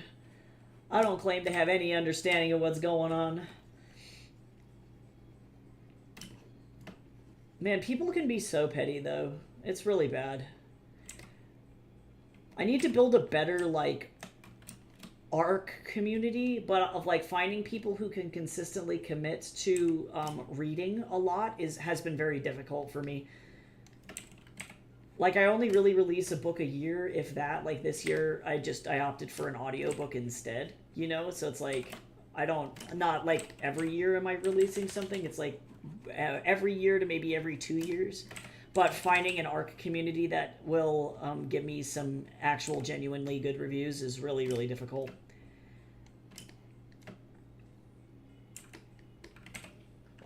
And be consistent anyway.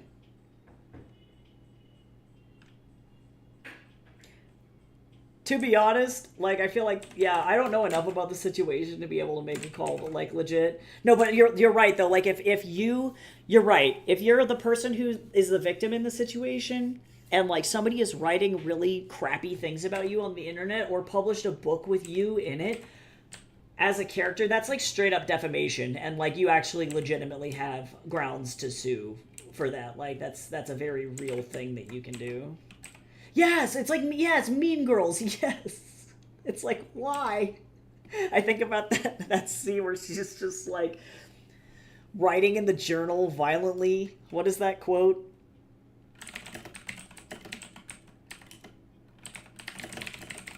What is that quote? Hold on, I'm finding it. Regina, or no.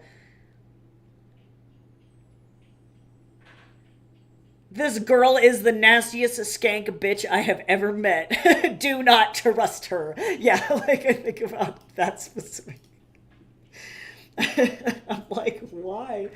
Why are you guys like this? Yeah. No, I tend to avoid that kind of stuff like the plague. True. Ugh, gross. That was what happened with an agency that I like sent my manuscript to. The agent there, like ended up doing some research in hindsight. And it's not to say that the agent that I submitted to is bad at all. I've been ghosted for like 2 months, so yay, I guess. But like the agency that she works for had a similar history where there was a little bit of a controversy where the lady who ran it, who was like an old, out of touch, kind of older white lady, said some things that were less than, I guess, like, PC on the internet, and then a lot of her employees got really, like, awkward with her about it, and then she just fired everybody. So it was, like, kind of the drama, I guess. I don't claim to know how any of that works, though. Alright, slowly but surely, I low-key hate this, and the lines will go away eventually. It'll be fine.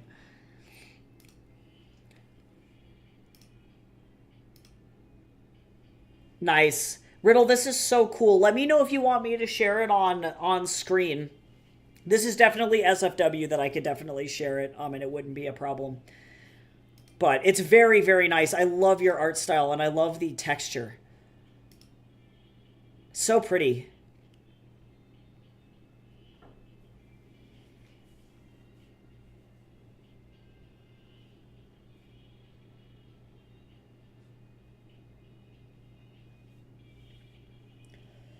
I'm like super in love. Yeah, we'll see what they say. I don't know if they're still in the YouTube chat though.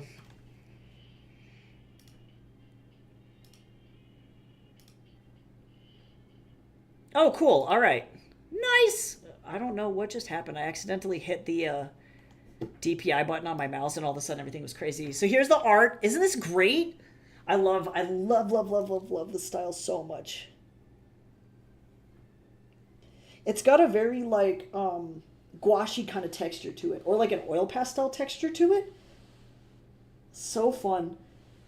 It's so good. So good.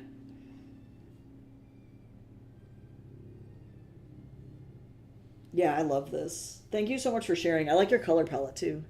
I'd eat that. That's the best response to art. It's just that's fine. The thing I learned about like adults is that there are many adults who've never matured past high school. True. There's that episode of The Office with Creed where Ryan reveals that he just told Creed that a Word document is a blog, and I keep thinking, can we just keep or get old people to do that more? You know? You know? I can't. That's funny, though. Whoops. Yeah, that was awesome. That's great art. I love it. I love seeing everybody's stuff. It makes me so happy. Let me get my rock texture. Come here, rock texture. This is my stucco brush. It's like I'm gonna go really fast and I'm not gonna think about how any of this is working. It's just stucco. Wow, stucco. Okay, so now I feel like I need more. I wonder if there's like, what does dirty stucco look like? I'm like, I don't. Anything is a possibility.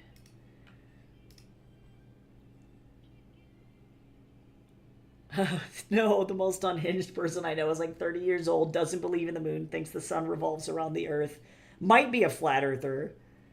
Although the last time I talked to them, I think they were a hollow earther. Oh, that's rough. That's rough, buddy.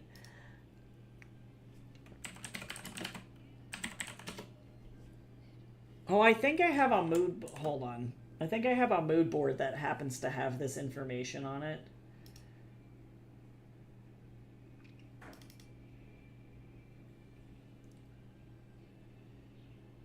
It's this one.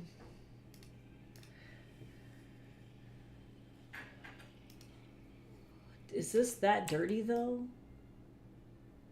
Only a little bit on the corners here, so I can kind of see... I'm going to go with maybe like a brown texture and on multiply? That's a nice house. Oh, thank you. It's pretty okay right now. I'm still working on it. It's happening. This is my distressed grungy brush. I use this on everything. I'm like, do I need a nasty corner on something? Use this thing. Yeah, I need to keep working until the lines are okay and like all of that, because right now the line work is too harsh and I'm not a huge fan of it, so we're gonna just keep pushing until I like it. And I wish that this was easier, but I would rather this architecture piece look pretty decent so that it's clear. Like, because I can do interiors just fine. It's just like exteriors and me, we ain't friends. I want this house to look like it's melting.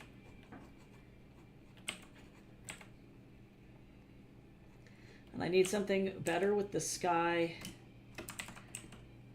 That looks pretty good. So now let's see. This is grunge on the stucco.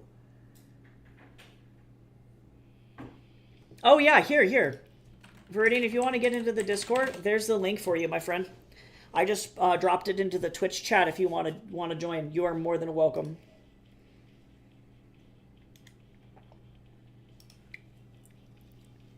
Please share all of your art.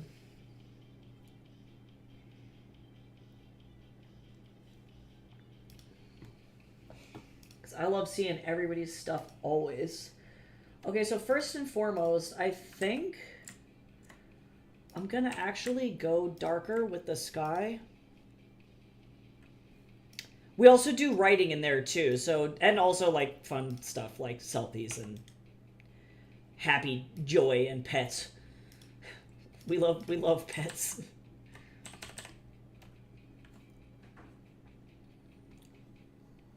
There we go. I like that darkness a little bit more. But I think also too, I don't know.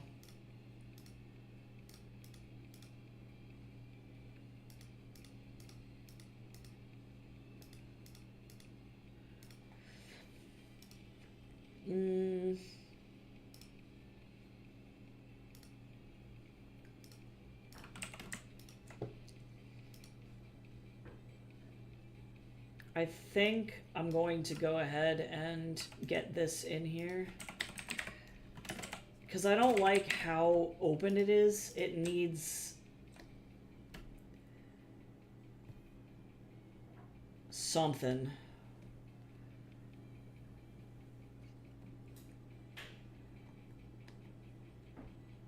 Because then this will make this seem... Well, oof, I don't want that. Hold on.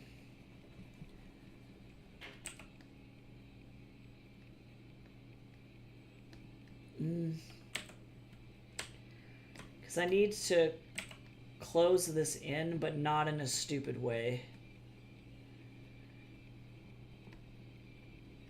And I think I'm going to go up on this side more. Well, maybe not. Because I kind of like this weird Wes Anderson, or like, yeah, Wes Anderson-y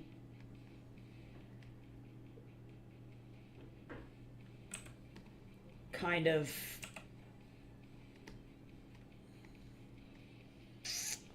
I've been working on an audio log transcript style story from a zombie apocalypse. Oh, that's so cool. I love like exploratory prose style, like narrative style stuff like that. Like I think like radio plays are super, super neat. I'd love to do something like that sometime. Oh yeah, that saved a life. Okay, I'll work on this first and then jump back into the house. I just got to kind of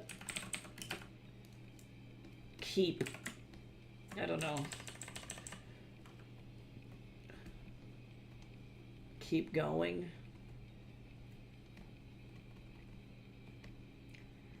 Whoops, not like that.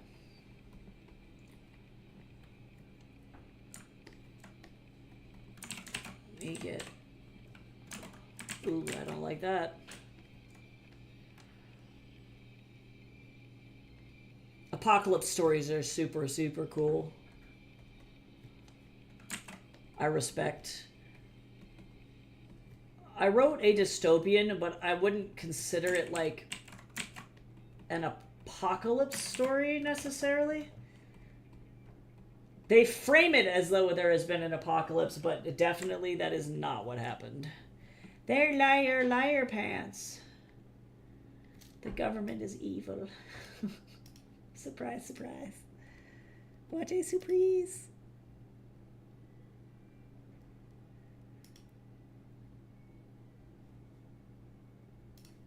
Who would have ever guessed?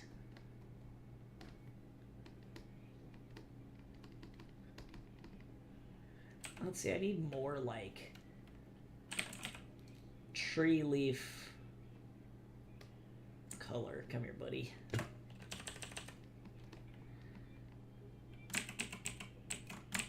I don't...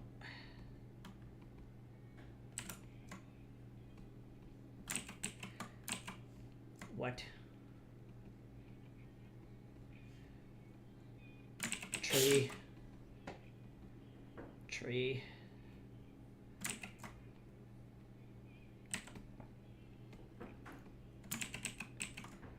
That's all I gotta say is just tree.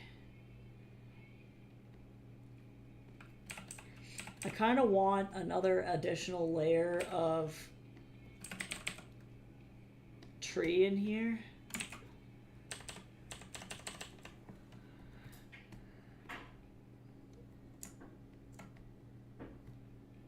Just for some depth's sake. Actually, I need to be careful with this.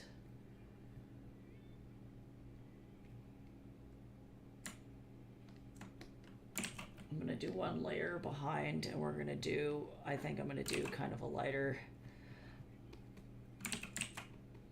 I need a hue variance here on this brush. Bless you, Jace. Oh, if he did, it was in the other room and I didn't hear it. He is nowhere near me right now. I've been working, let's see. Oh, I already read that message. I am a silly Billy. I'm fine.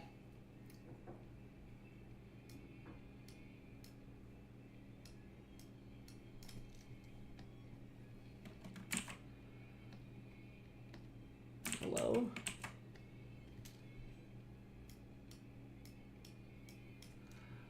I just really need... There we go.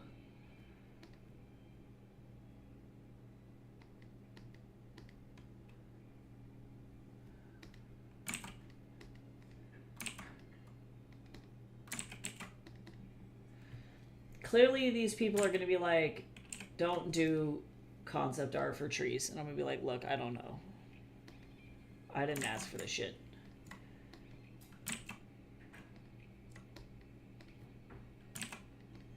I am merely a man who does not like trees. I also don't like these trees here, but mostly just this one.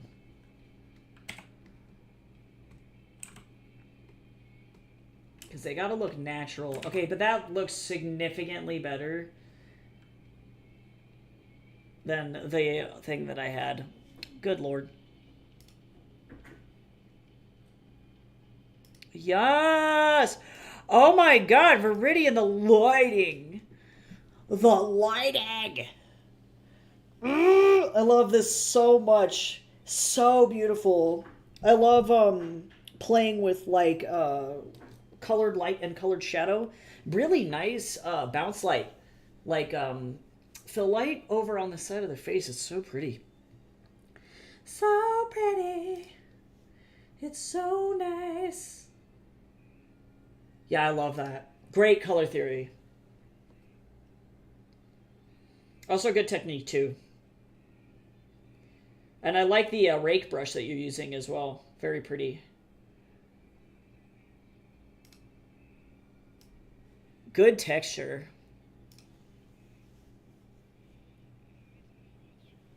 Yeah, getting that lighting down is so important. It really is though. Well, it looks great. You're making great progress. Okay, I guess I feel like because these trees are closer, I actually need to be good and kind of shade them, sort of.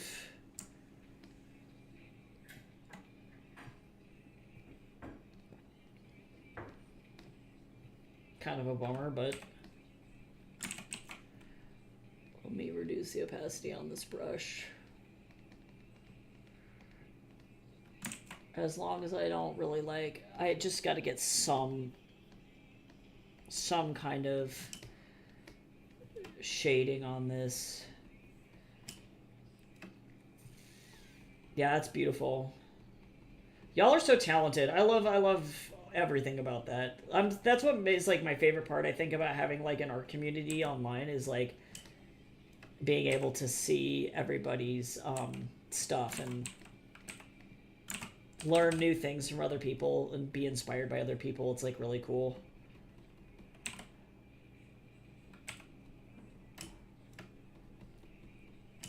Gotta Avon Earl the hell out of these trees.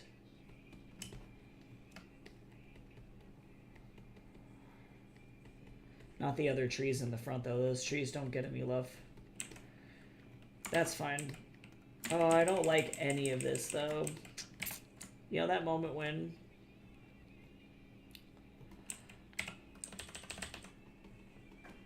I'm gonna kind of reduce this down. I just don't mind the Avon Earl trees too bad, so I just gotta trust it. That's fine. That's a good amount of shading. I can't overwork it. That's the most important thing. Okay, let's go back to the wood. I'm gonna probably have a longer stream today because I need to get this done today. And then I also need to work on my homework. So today was supposed to be kind of a regular standard stream day, but I think we're going to be here for a while. Because while this isn't due tomorrow per se, like I have to get this done.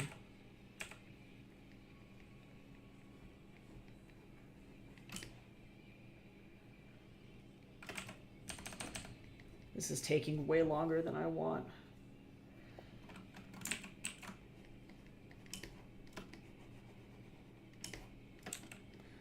Darn creepy kids, this is somehow your fault.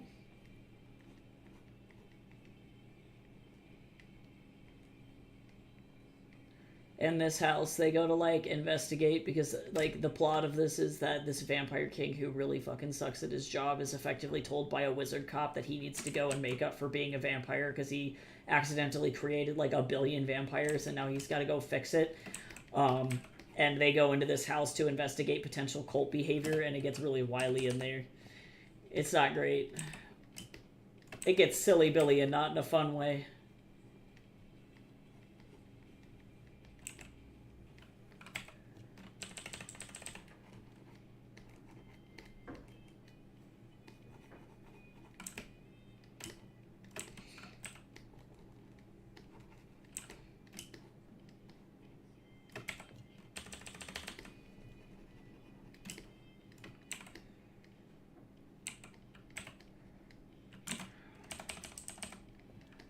Alright, and then I'm going to have to do some additional shading stuff on this whole house to actually bring in the shading too. I'm going to put the tree bark texture on this. I'm going to try and not get held up. It just sucks because these concept paintings, they don't have to be beautifully rendered, completed illustrations. But I feel like they look weird if they're not. I don't know. Oh god, the tired beam, it did its job. Maybe it's nap time. Is that what happened? The nap beam just hit you? The Sandman was like, go to sleep. Is it Howie Mandel from that one fever dream of a Hansel and Gretel movie?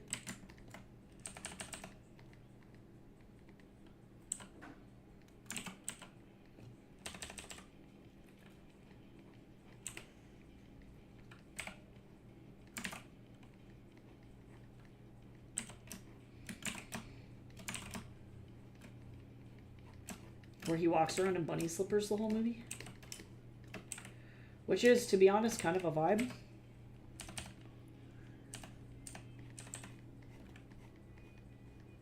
I stayed up super late playing Red Dead Redemption because that was it. I'm a cowman.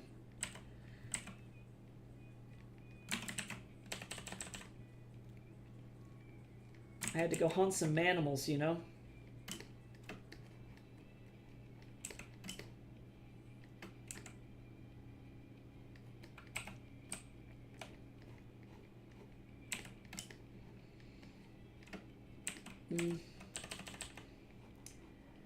Alright, let's see.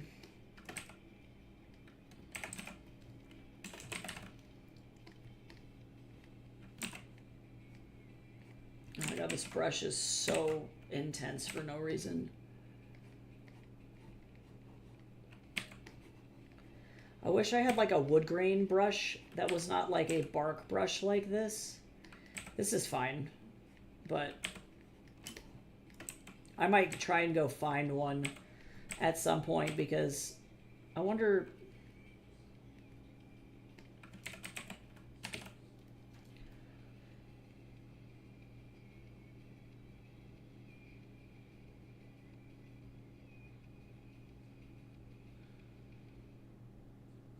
Because I don't want like... What am I looking for? Driftwood? Wood scratch? What are you? Oh, kind of. Wait a second. This might be it. Hold on. Hold on.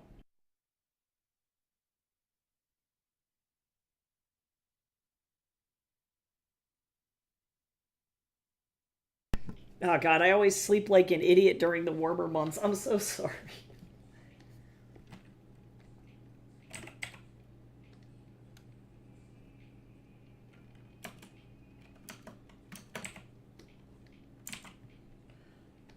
Okay, I need...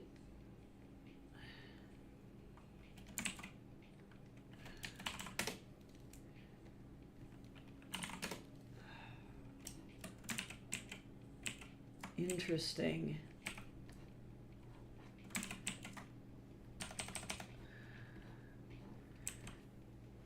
Yeah, but this isn't like a wood grain. It's alright. It'll work for what I need.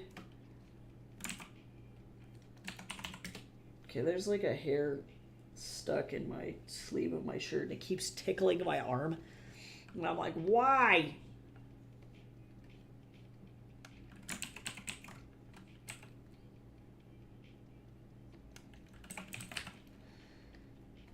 This bark is better. I need to find a wood grain brush. Eventually I will. I just don't feel like this does it enough. Honestly, though, if you need to go sleep, you should go sleep. Oh, I found it. Get out of here, hair. Good God. It was one of my own.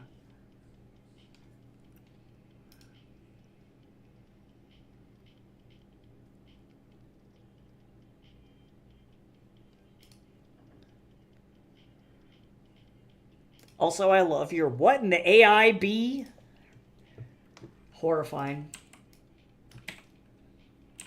The fact that people try and pass shit off as like not AI is really upsetting to me. I just don't know how to tell people.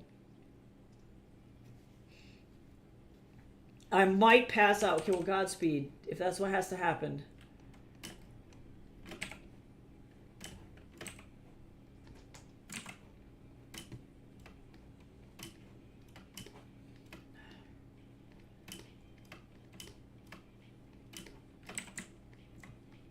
Is this Alt J? It sounds like it, but I don't think that it is. Oh, it's Glass Animals, that's why. I was like, I know these guys. But stretch, everybody stretch. Put your arms above your head and make sure that you don't die. Big ol' stretcheroo. Stretcheroni.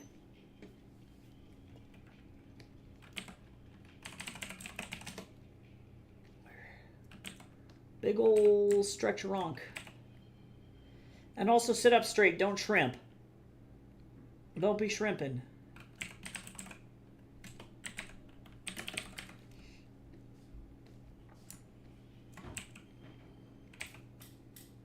we got a self-care combo. Also, drink water. This is almost too dark, but I'm gonna take this instead.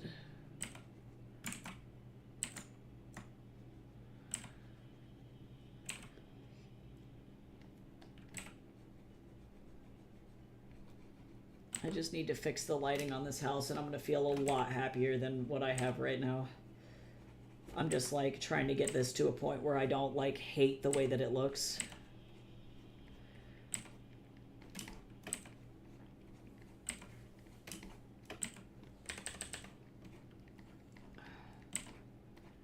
I'm like, please, for the love of all things good.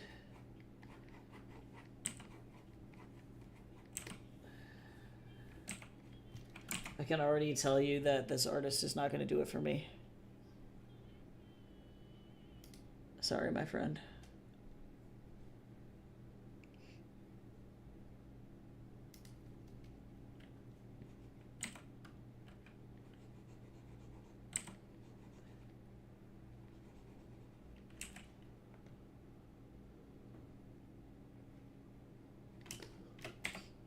Okay.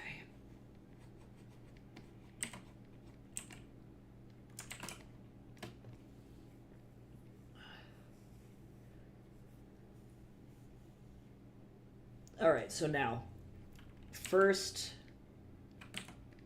I guess,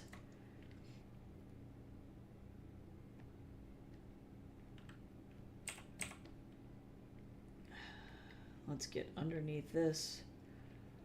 And then I'm gonna need grass and other texture here. Hey, I'm gonna do some background drawing right now. Do it. And then we can all art at the same time. Art in sync. Okay, where's my grass? Is it that thing? No, it's not that grass. Which one was the good grass?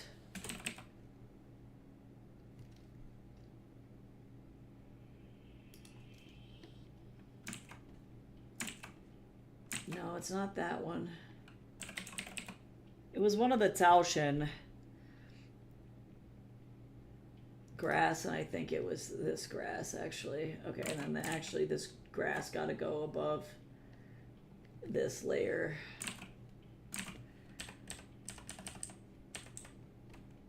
Look at that grass. Holy moly, that sure is some grass. And I do need this grass to be like kind of, I'm gonna have to clean this up a little bit.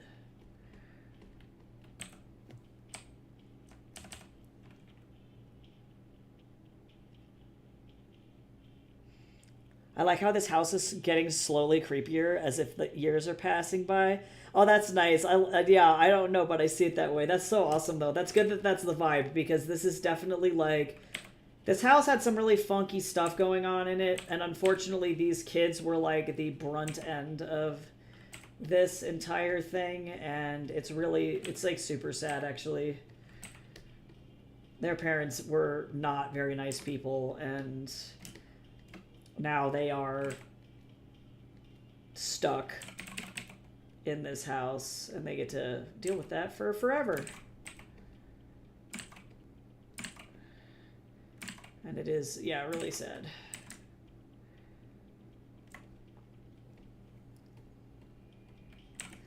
There we go, there's better grass. It's because I keep slowly adding dirt to it.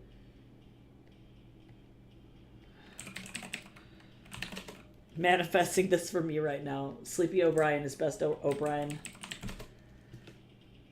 We love him.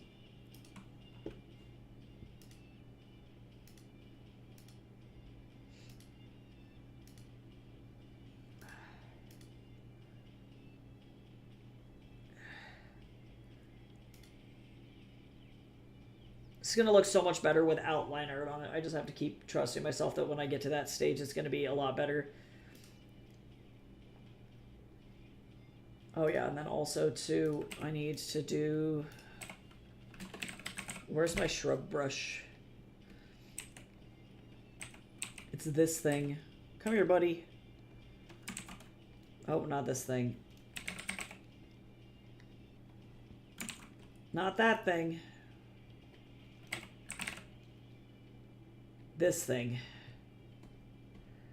There we go. I didn't need a lot of effort for that shrub. New boy band dropping when? I can't. I can't.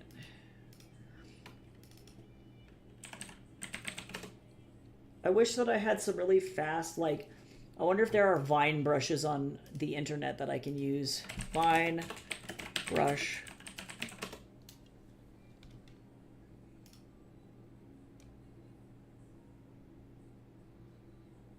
Oh, all of these look like booty hole.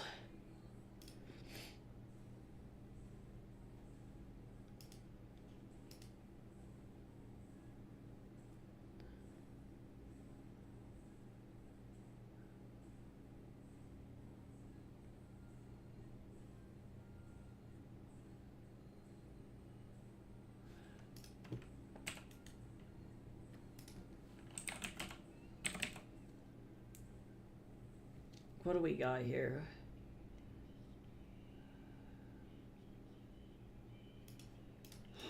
I wonder, because that's just straight leaves. And like, okay. This might be the brush. Hold on. I'm gonna go back over to my color dynamics here. A little bit of a hue jitter, a little bit of a brightness jitter, and then I'm gonna have to actually do another layer here so that I don't,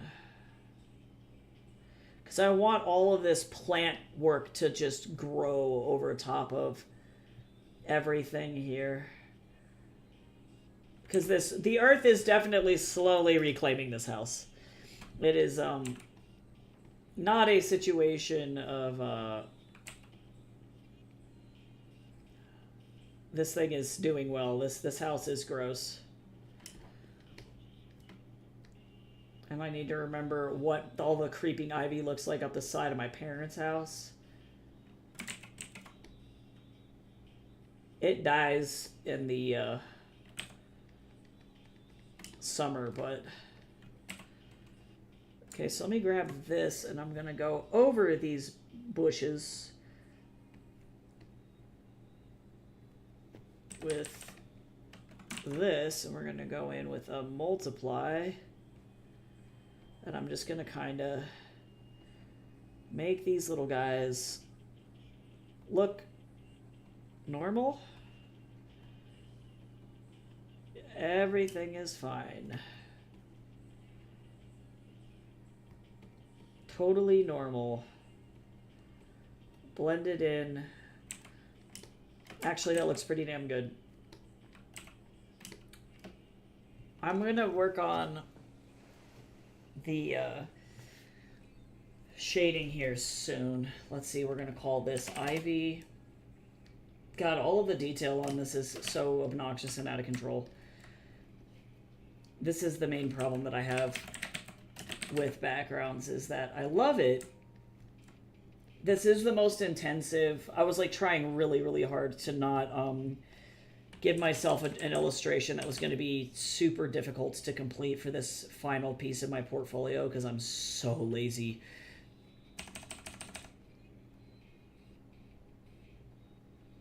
Look at these two little guys. They're just standing there.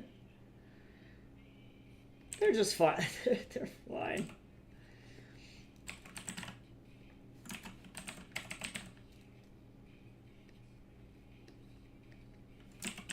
I'd like some multiply, I think.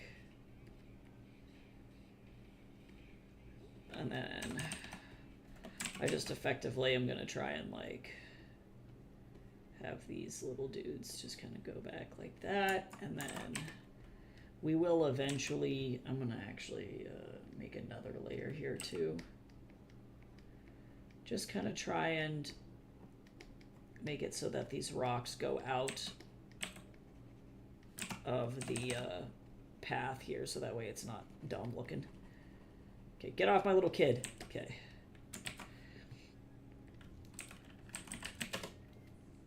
Great. Fantastic. Get out of here, little kid. All right.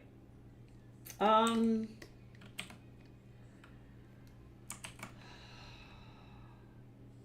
me open up my skin swatches. Come here, skin. Oh, and then I can't forget the grout spots, like where the, I guess the stucco has, like, fallen off. I'm actually going to do that before I forget, because knowing me, I will look directly at this and not think about that.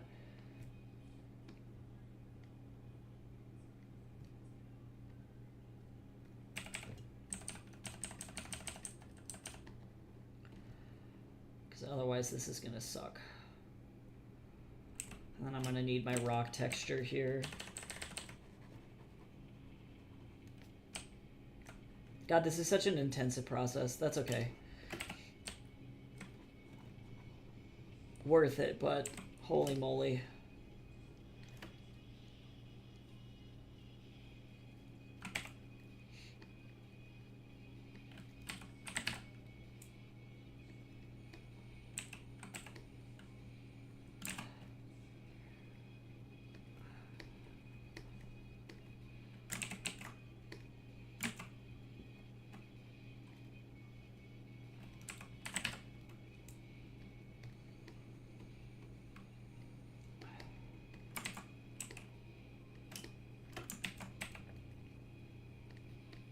Okay.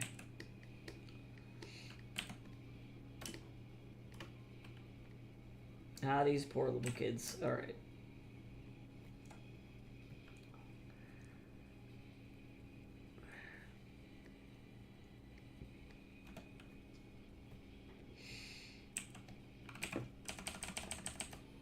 I am so close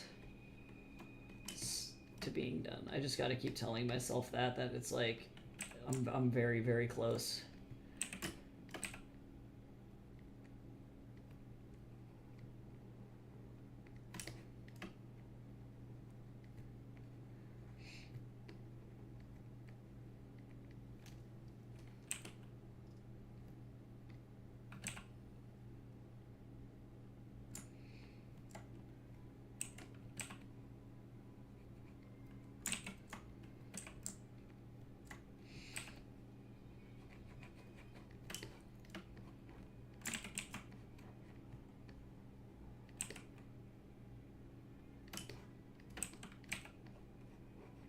These kids are like, our mom and dad are stuck inside.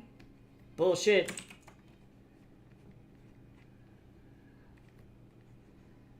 You're a little liar.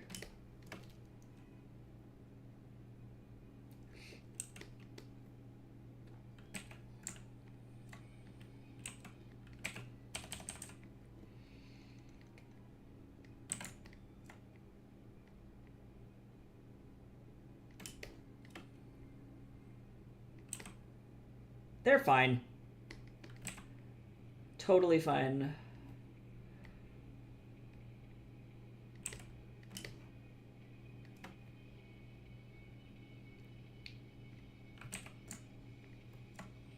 I'm just gonna kind of speed rush through their skin tones, though.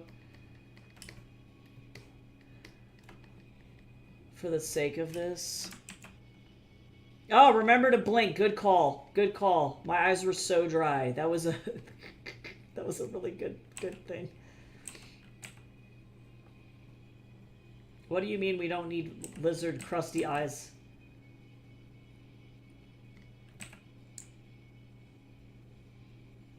I love having crusty lizard eyes.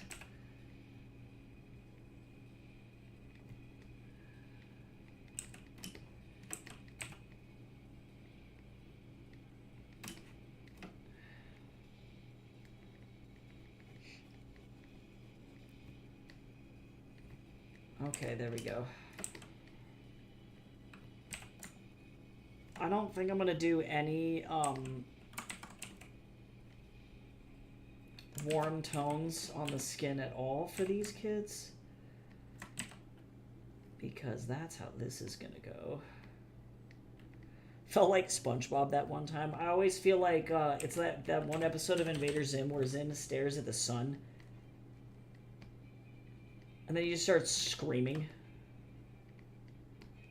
It's a mood.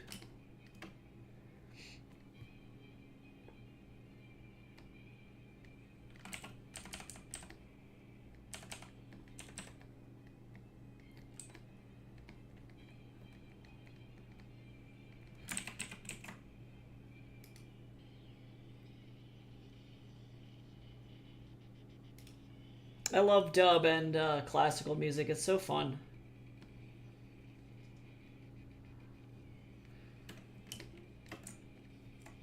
Oh, I just had mad deja vu just then.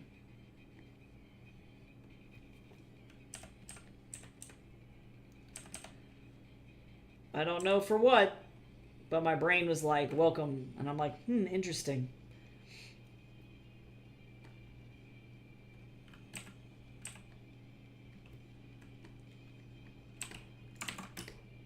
These little kids, they're fine. These are not going to be black, the eyes. They're going to be kind of dark brown by the time we get through this entire thing, but right now I'm just trying to effectively vomit past this whole thing here and paint at the speed of sound. And that's okay.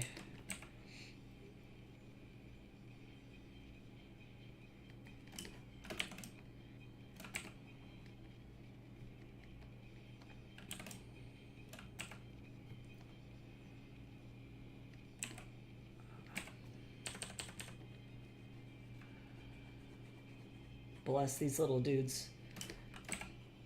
They don't know what's going on. The girl's name is Rosemary, and the boy's name is Vigo. Rosemary is a sassy little piece of shit. She's just...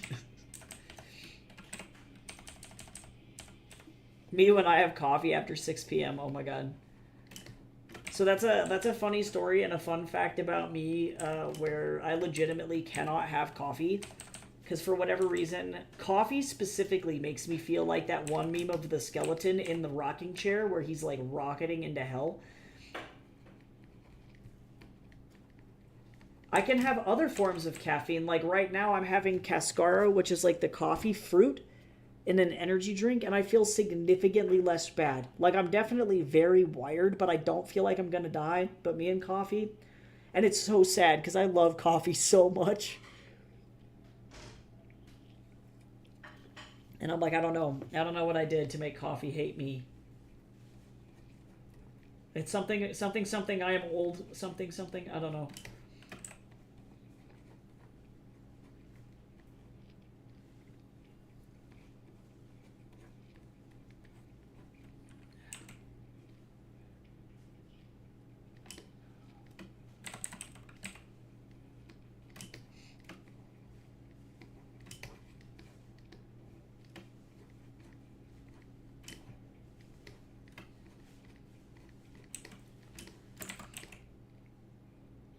God, they look so mad.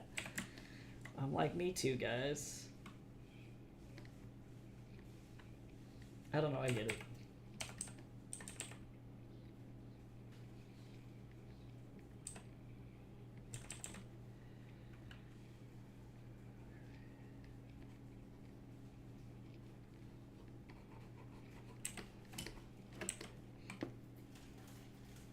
Okay, so this is slowly coming together.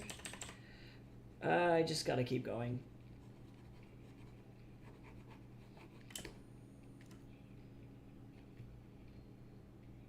To be fair, I started with effectively a completely unshaded thing, so I'm very speedy. All things considered. Could be worse.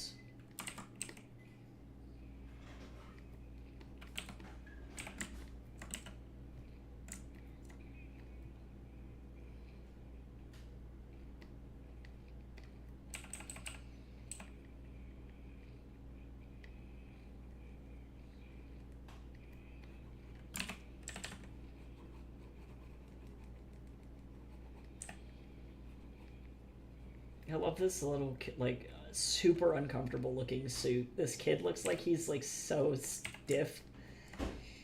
He's like, my mom shoved me in this thing and I want to die.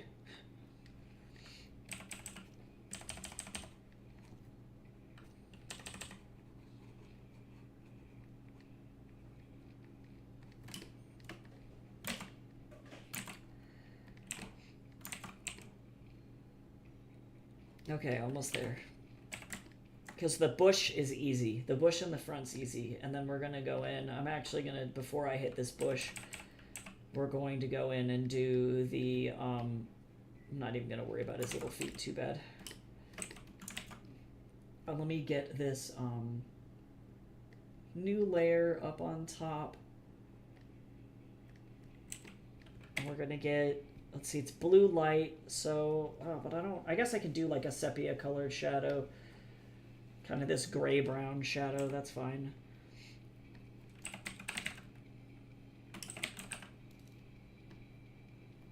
And then, most importantly, I really would like to get this... Well, you know what? I have the ability to do this manually.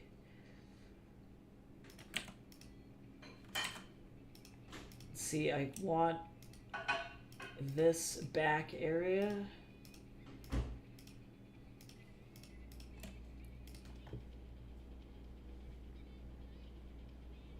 Oh, this is from Dislight. That's fine. Bless Dislight, but...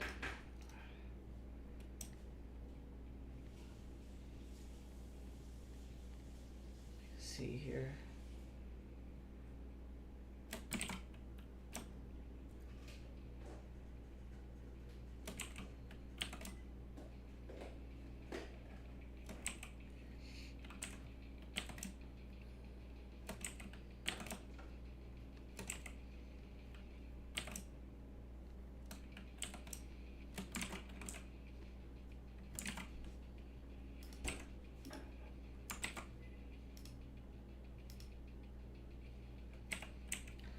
All right.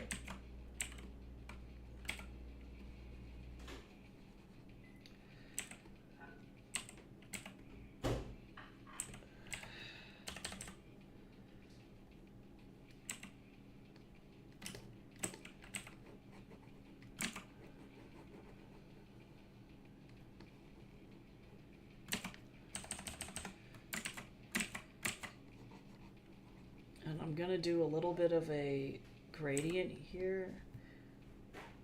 This gives so much more dimension to everything that... Oh god, that fixed everything. My house was looking so flat and I was like, why is this happening to me? The answer, it was just looking really flat. That's all. Needed really, really bad amounts of assistance with shadow.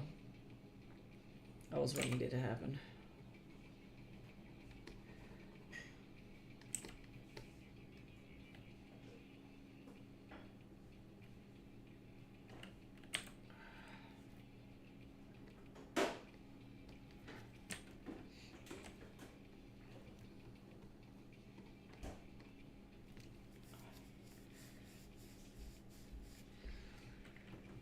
All right.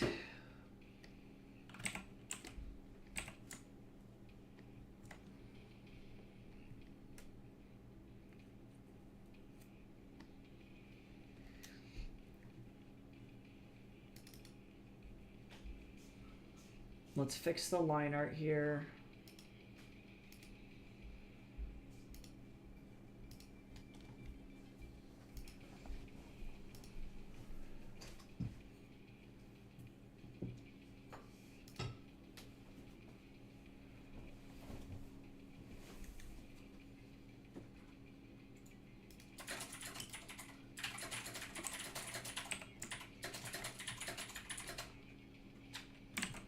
Hello?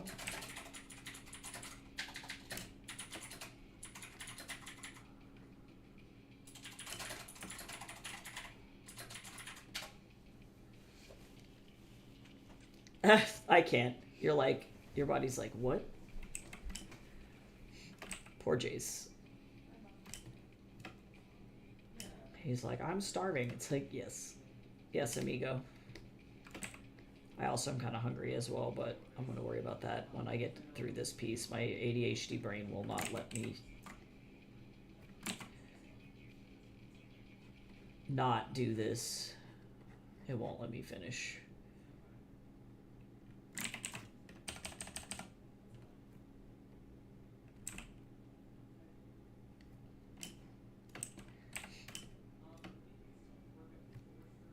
Oh, whoops.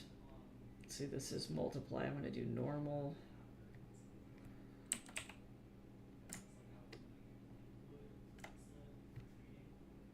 I realize I missed some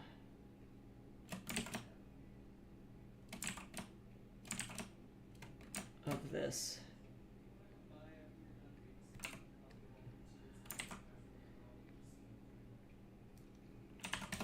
There we go, better.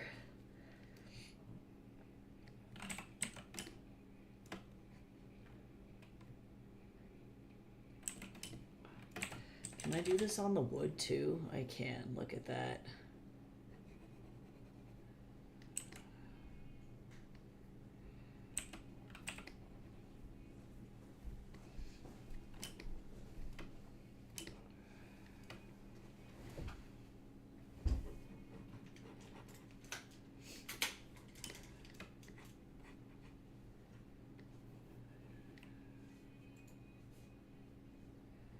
Oh, God, I'm doing it. This is so insane. All right.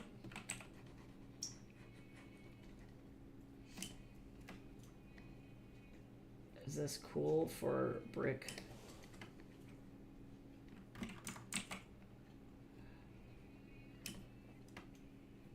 Oh, you having those tacos, Jace? Mm-hmm. I'm gonna eat that too.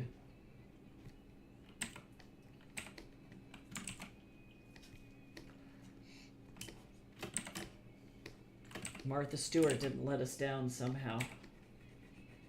Truly incredible. I would have never guessed, Jace. I just would have never assumed that Martha Stewart would have not done me a dirty like that.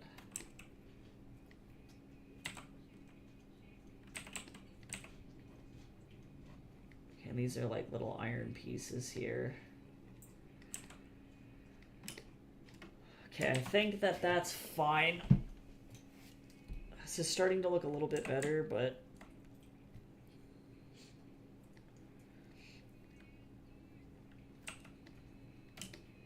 this is very, I think, like clearly going to be my weakest piece in here.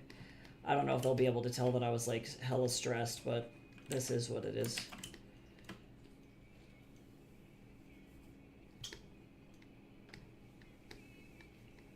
It's all right.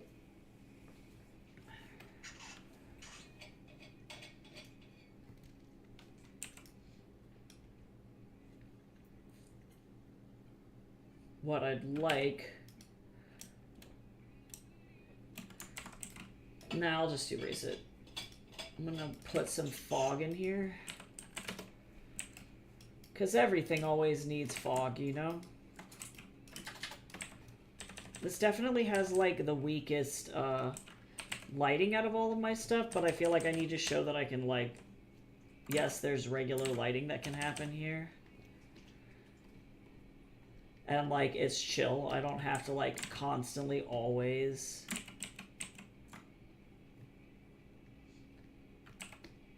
Like, always do really intense lighting, you know? Even though that's what I like. I have to be like, yep.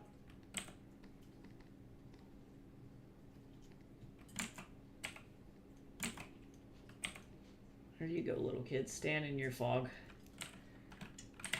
I also, that means, need to probably put fog behind the house.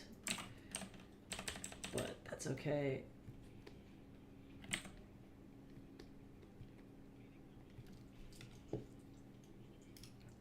They recommend this song to me on Spotify all the time, too.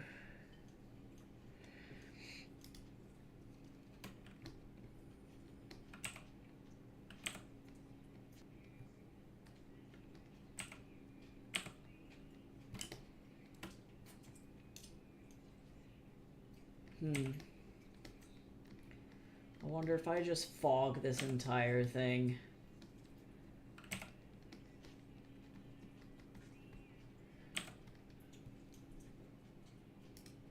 I kind of like that better.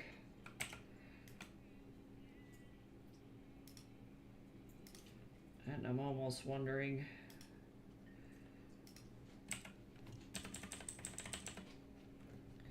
if I just kind of fog the whole thing.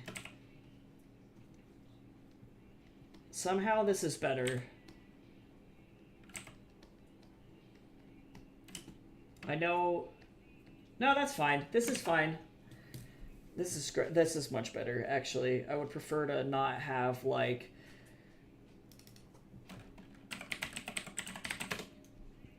yeah, this is better.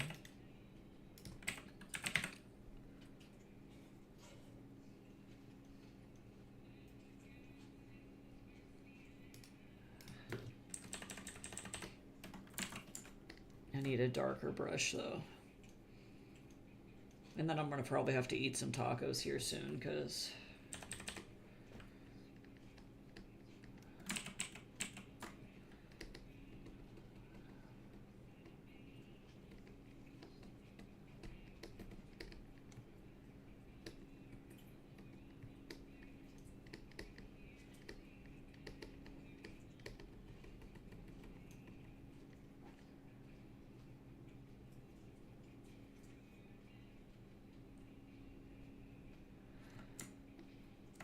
here's hoping that this doesn't look like too much shit.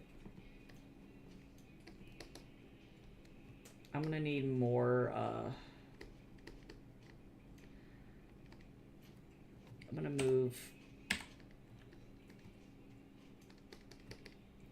this just a touch. Oh, nope. Guess what? Never mind.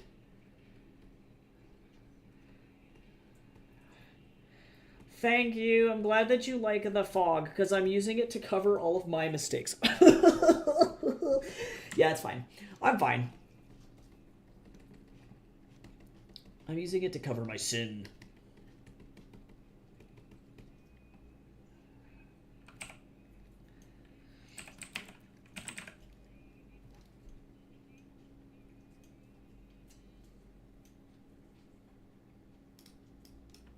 Small branch mix. I don't like that.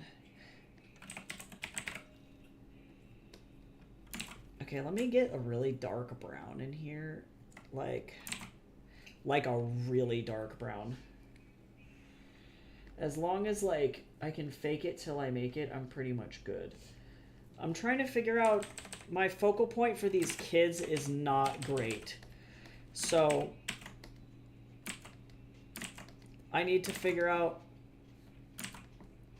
how to, I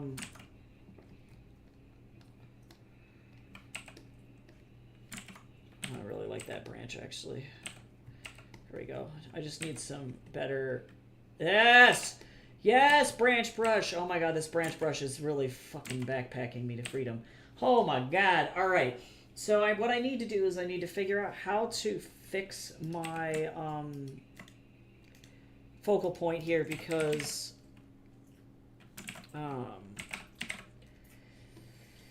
we're losing the kids a little bit. So I'm going to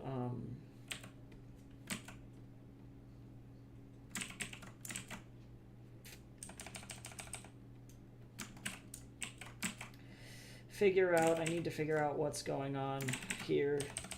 First, I need to be able to get rid of enough of this bush out of here that this is fine and I don't lose. There we go, better. The path.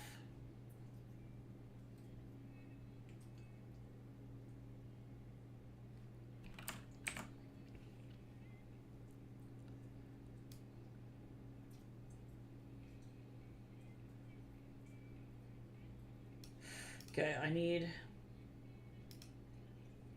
a black and white filter because I'm pretty sure all of this is looking about the same value.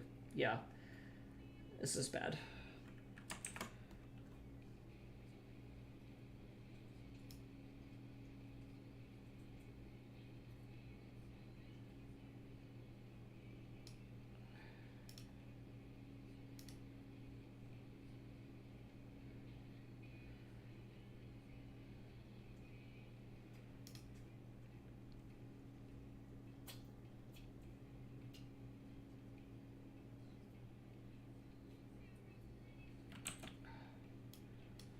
I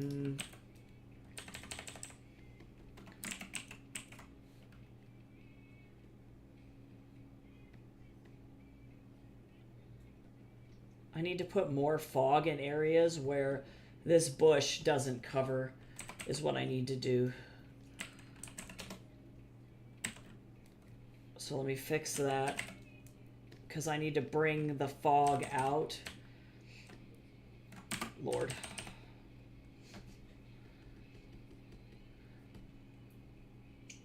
And then now I go back in with my bush.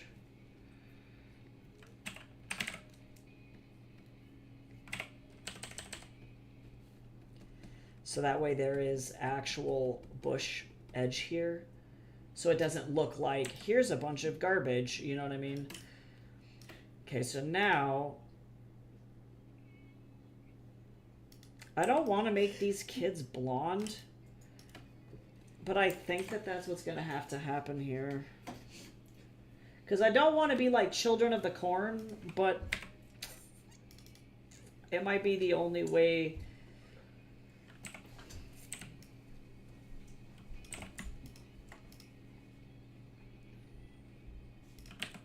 The only way to get this to do what I need to do.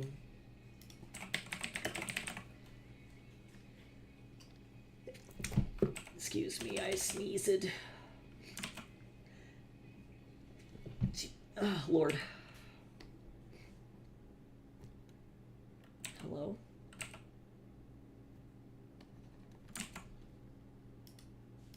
Oh, that's the wrong layer. I'm a fool. Why?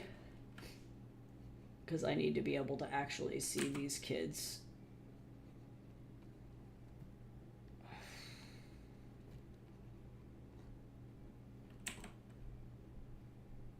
Yeah, that's better. Let me double check my...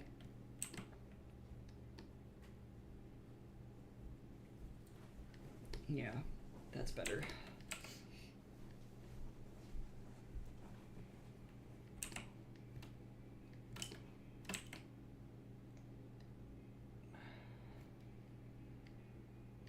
Do not know if I like this mix of Beethoven, but...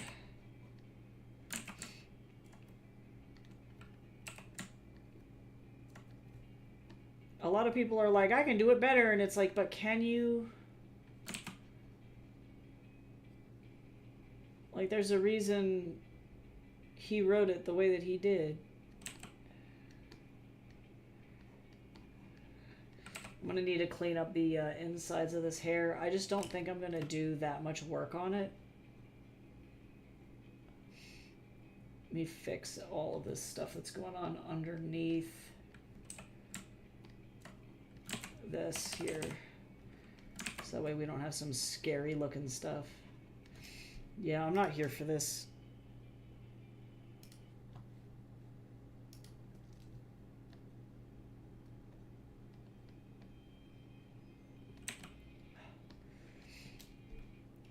All right. Let me see.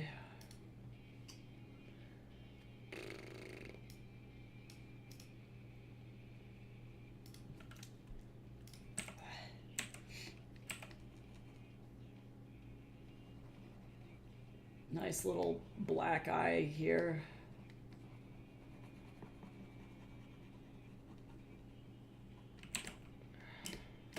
She's fine.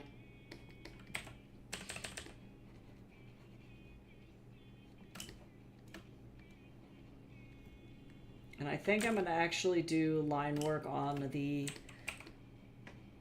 line editing on the I love how doing wide eyebrows just erases this poor kid's eyebrows. That's okay. That's how they look. But yeah, I'm going to do line work probably on the white parts of the fabric that they have on their clothes. So that way I can get at least some separation here. And then I'm probably going to I need to do some more hair work over top of the line work, but that's okay. At least I now have like some vision of how this is going. Feeling a little bit better about all of this. And I can actually see the kids, which is what's important.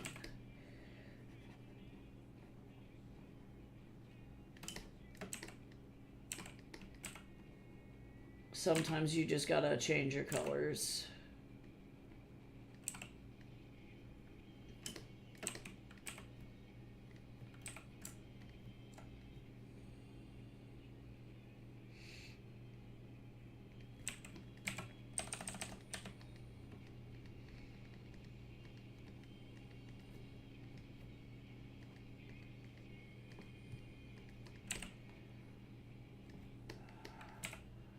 I just don't want to lose any of the brightness.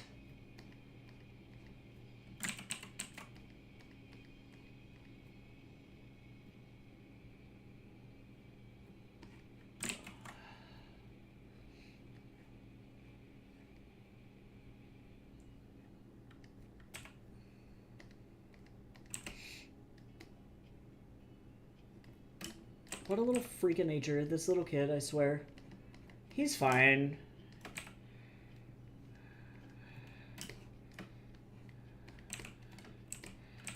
Oops, I forgot to get her bow.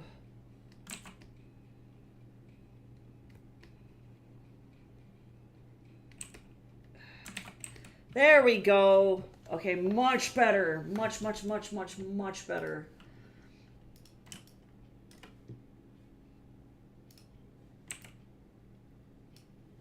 Okay, now let's get one more layer of fog in the front.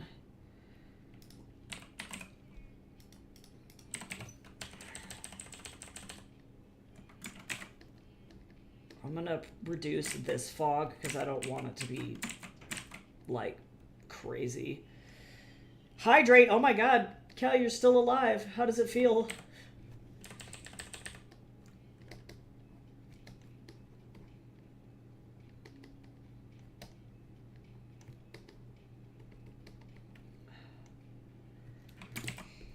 Oh, wow. Okay, I think I'm done with this one.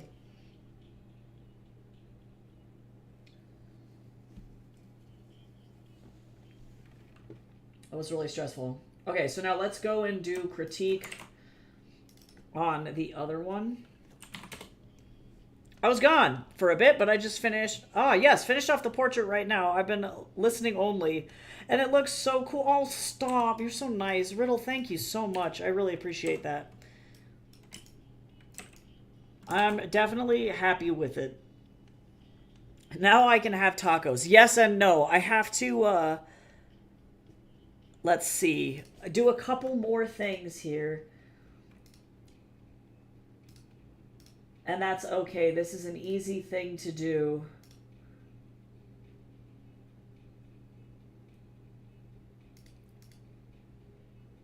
So I'm going to need to do some tweaking here. Let's see. This.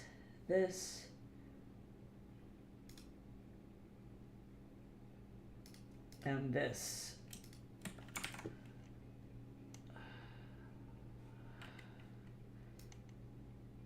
He wanted me to, yep, just like that. So what did I do here? I'm going to scale it exactly 140, that direction. And then let me grab this. We're going to scale this up exactly 140. I have to implement the critiques that my teacher said. See, that's a stick. I'm going to do this too. Oh, but actually, you know what? I scaled it up, but let me move this also up a little bit. How much did I move it up? See, it's at 582, and we're going to move it to 350 exactly. And then we're going to grab this. And we're going to scale this up to 140. And then we're gonna move this up over top of the bush. And I kind of wanna, I could move it even more. I'm gonna turn this layer off. I'm gonna keep moving this thing.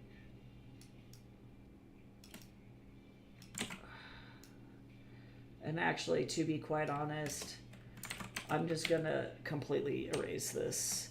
So I'm gonna go in really fast and do these critiques that my teacher gave on these other ones. And that's okay.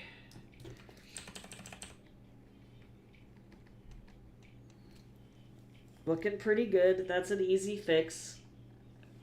He wanted me to turn the character's face toward the sun, but that would require me to completely redo this entire illustration, and I hate to be this guy, but I have zero time to do that. This is fine.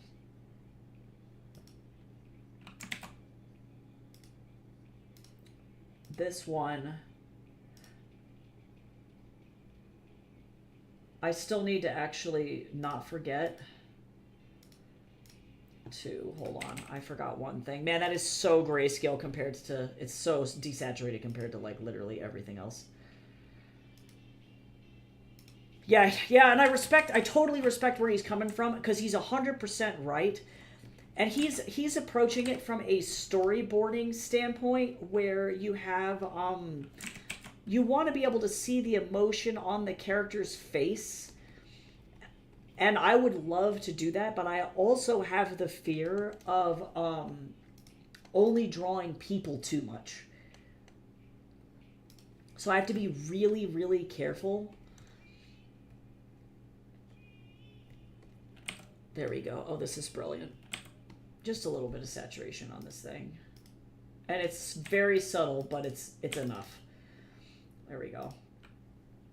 Yeah, I definitely respect where he's coming from, but like, I need to be able to show that I can do backgrounds and stuff too, and lighting. Let's see, this one, what did he say about this one? Dead lady arms, I'm not going to worry about that. And then this one, do I want to move them left?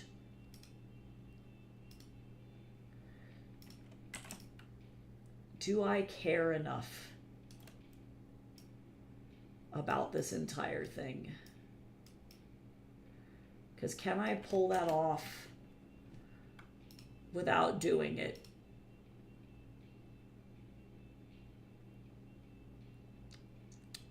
I don't know, Scotland. I don't know.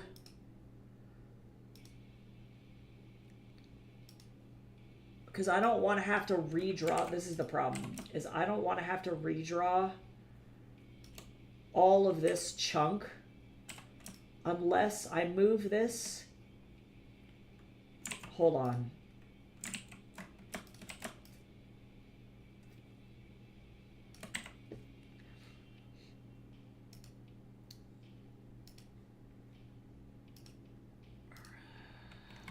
Unless, hello, amigo. Why would you do this to me? Okay.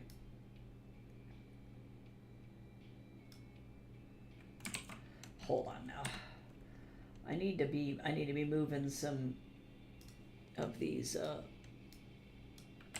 things over here.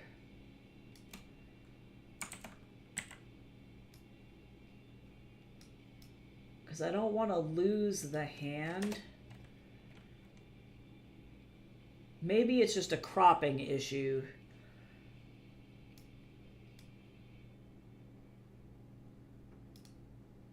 I think it is. I think it is. I think I don't have to worry about that so bad, except for the fact that now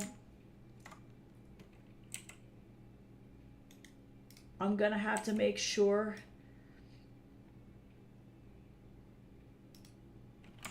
Let me actually move this like this, move this like this, because I don't want to crop all of my stuff.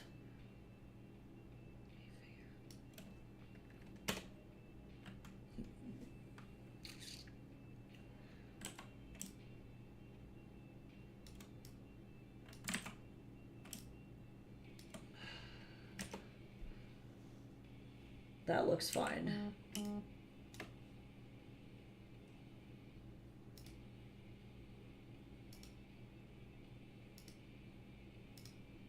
me just double check how that looks.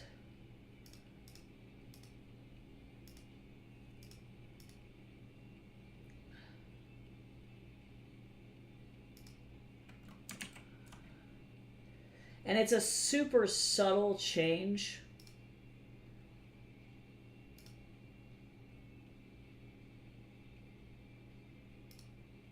But I think that's better. I think that's better. I'll leave it alone. It's not that crazy of a change.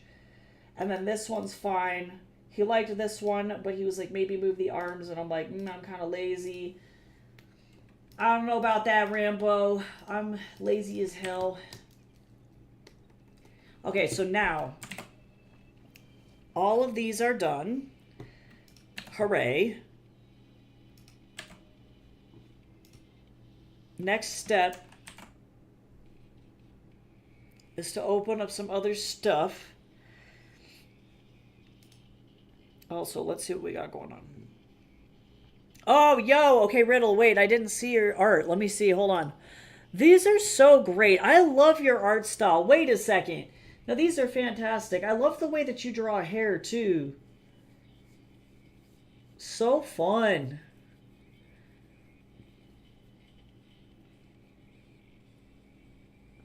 Yeah, I really like the texture, whatever brush you're using. And also your flat black shapes, too. I do that sometimes. I like that. I'm like, look at the abyss. Look deep into its eyeball. This is so cool. Thank you for sharing all your stuff with me. Y'all, this is so awesome.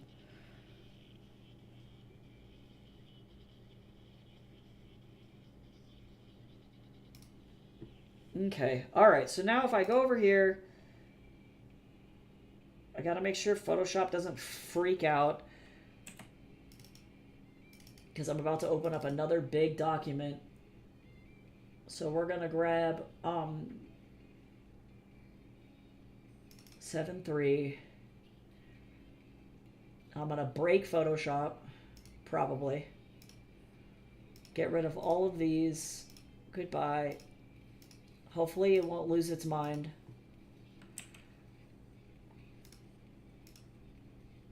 Okay, so we're gonna say image, duplicate.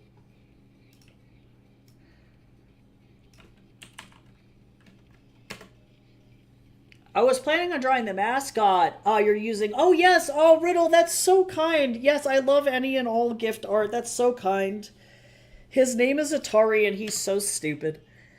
He's from a novel that I'm querying to agents right now, and I really would like an agent to pick it up. I had an agent just straight ghost me, so now I get to go in and do all of that good stuff again. Submit pitch letters to random people, etc., etc. Gotta get through like 50 of them. But yeah, Atari is oh boy. I love him so much.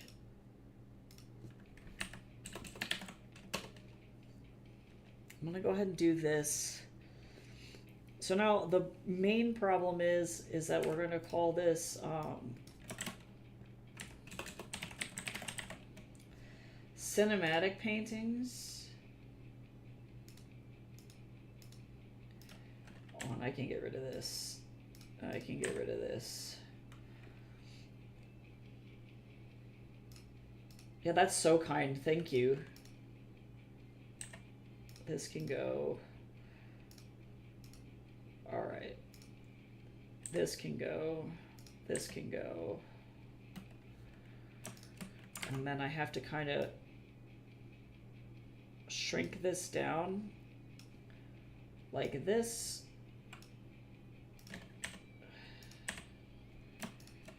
so that I can duplicate it, I think.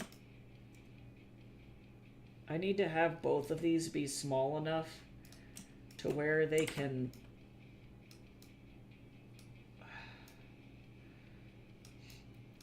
Damn, I really don't want these to... I need to figure out how I want to actually...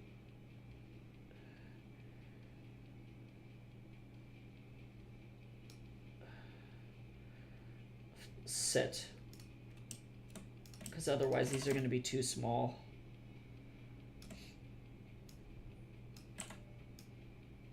Or they're going to sit weird.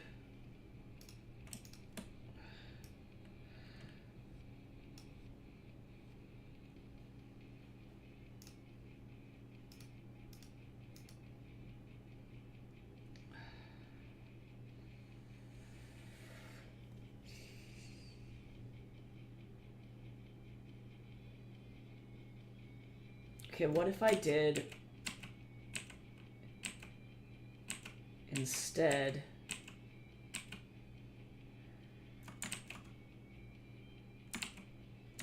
like this? Yeah, he named himself. He was originally called Atlas. His purpose is to... He stores internal codes in his hard drive of a code to a seed vault. Or really, truly, it's like a stem cell and seed vault that in Norway that he can access as soon as humans leave in order to repair the planet from climate change damage, because all the humans leave and they go to form colonies on like Mars and on the moon, and there's this other one that like orbits the Earth like a giant ring, and he intentionally stays behind to try and repopulate the planet. But unfortunately, the people who are in charge of maintaining these colonies, it's like very Elon Musky and like Jeff Bezos-y type people. They unfortunately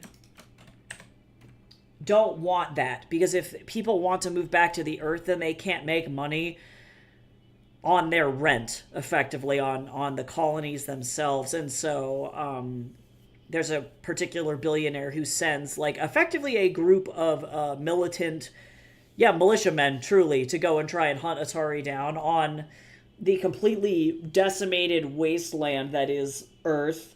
And he ends up getting stranded there for like 400 years, and then slowly goes insane and replaces his head with a TV and has like effectively a psychotic break. He's fine. They find him eventually, but like it is not an easy time for Atari.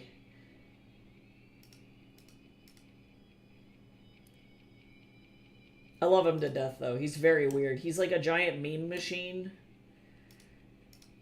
It's literally all he does is memes for days. Okay, what am I doing with my life here? Okay, let me...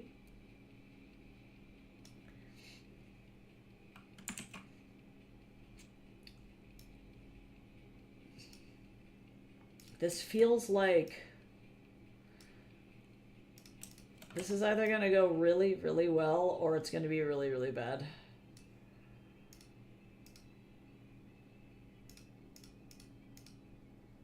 Where is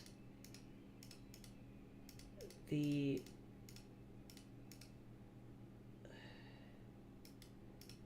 There it is. I was like, that's weird. Yeah, Atari is best. He best boy.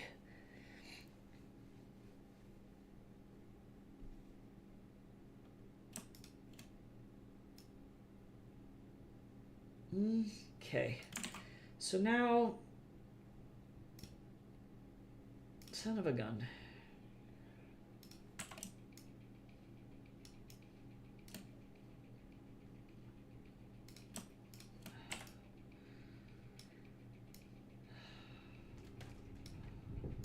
Let me see if this works. I think that this is going to be the way.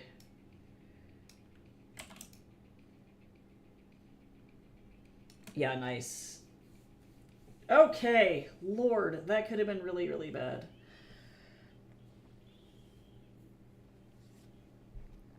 Okay.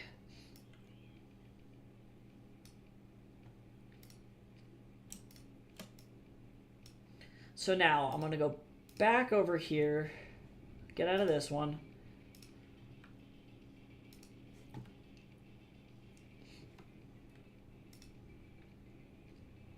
And we're going to grab this one.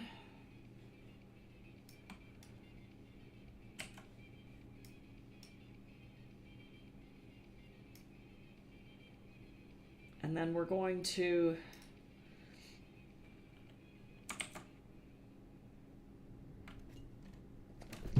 whoops, actually, just kidding.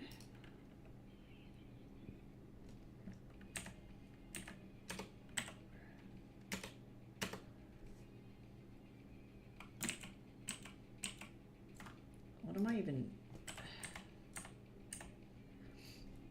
doing with my life here?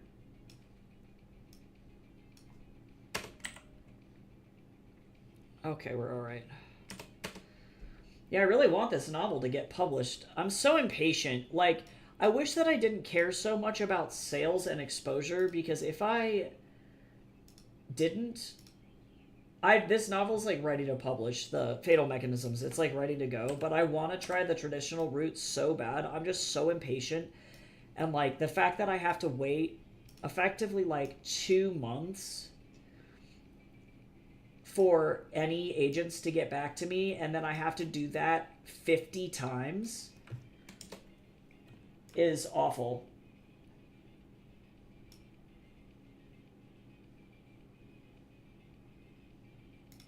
I'm just so lazy.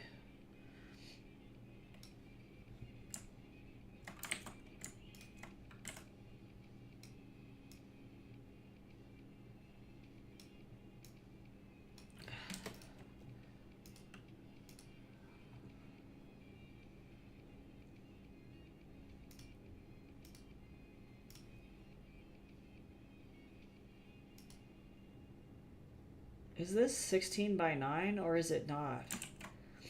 Okay, apparently it's not, so I get to recrop all of these.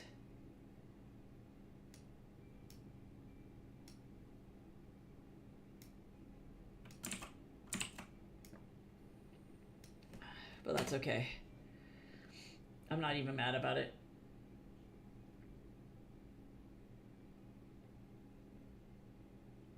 Okay, so now I need the beat boards. Beat boards, rendered lighting, color script for all of these.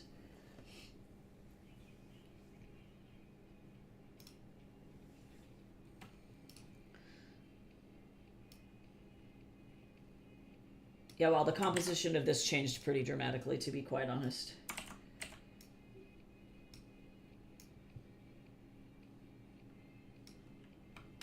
Crazy how that works, huh?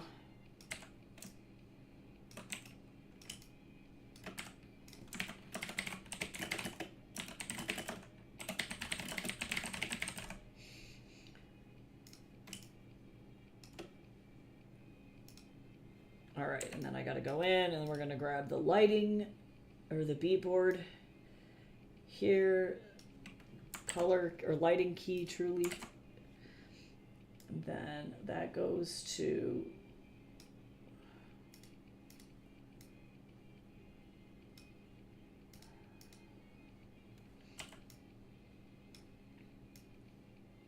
this thing.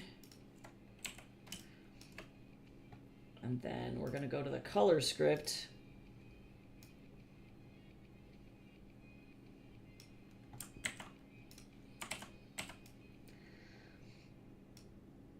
Oh, and then actually I won't need this fourth one at all here.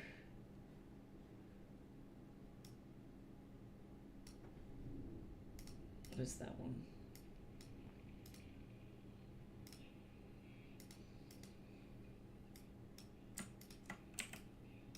Okay, so then let me go ahead and get rid of this one. Bye.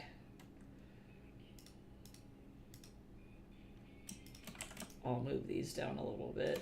So then that way people can see what my process is. All right. And then unfortunately I get to delete this, move this over, so that way everything is good. All right.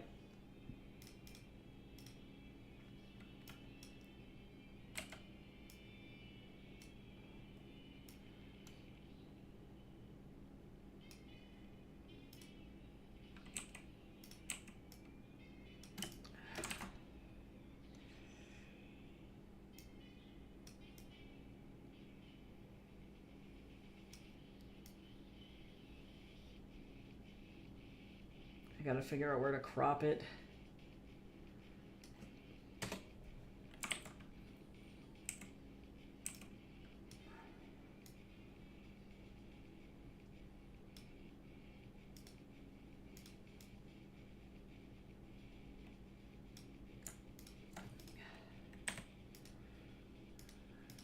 Or wait. Wrong one.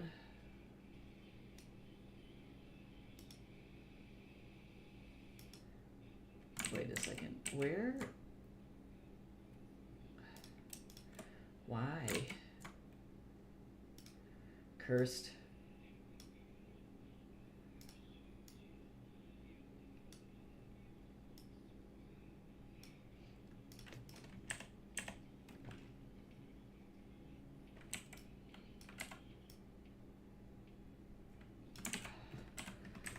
Where do I want to crop it?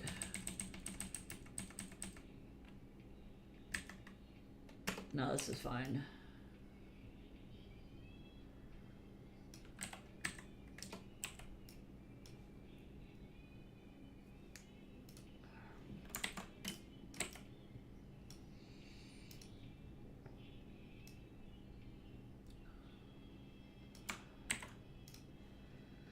Now this, granted, I didn't get done with my homework in the right time, but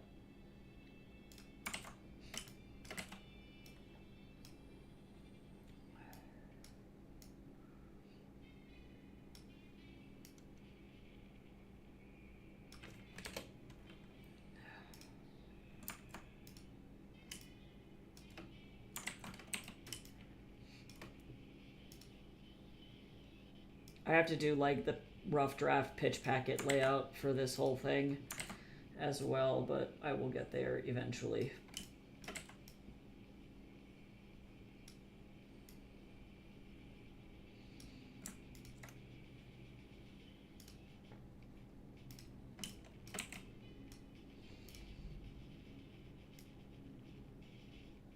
That stuff's easy. That at least I can kind of just fuck around with and it won't really be that big of a deal.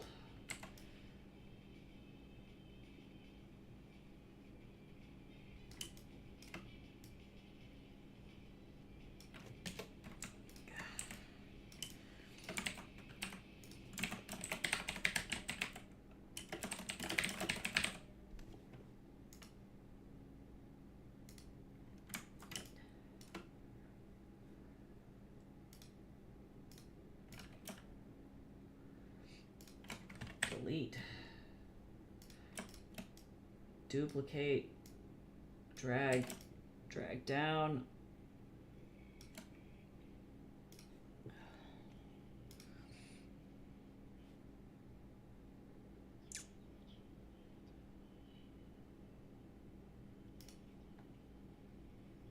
I'm gonna go play the playlist from this book.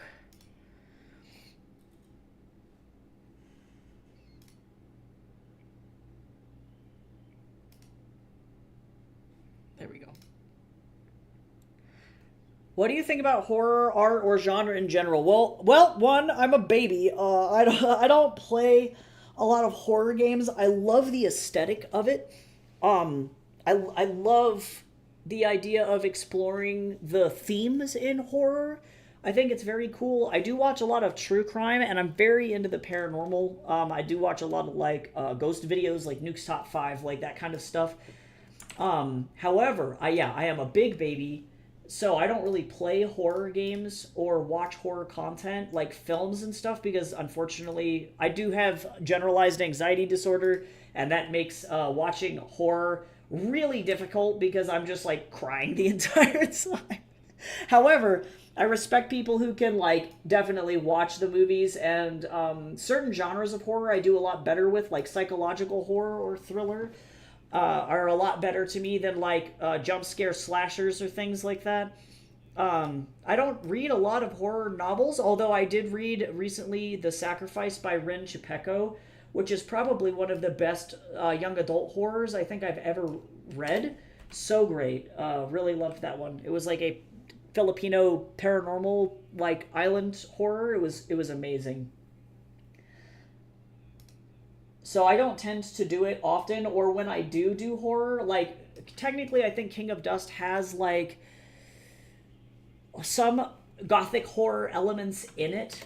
This is the novel that I'm, or like the illustrations that I'm working on right now, but it's not enough horror. Like I tend to if I do have horror, I lean really hard into the fantasy aspects of it. I don't really like go into like gore or anything like that. I tend to stay away from it just because it's not really my jam. But I do appreciate it. I'm not even really very familiar with like the genres of horror. I just know that I don't like being incessantly jump scared.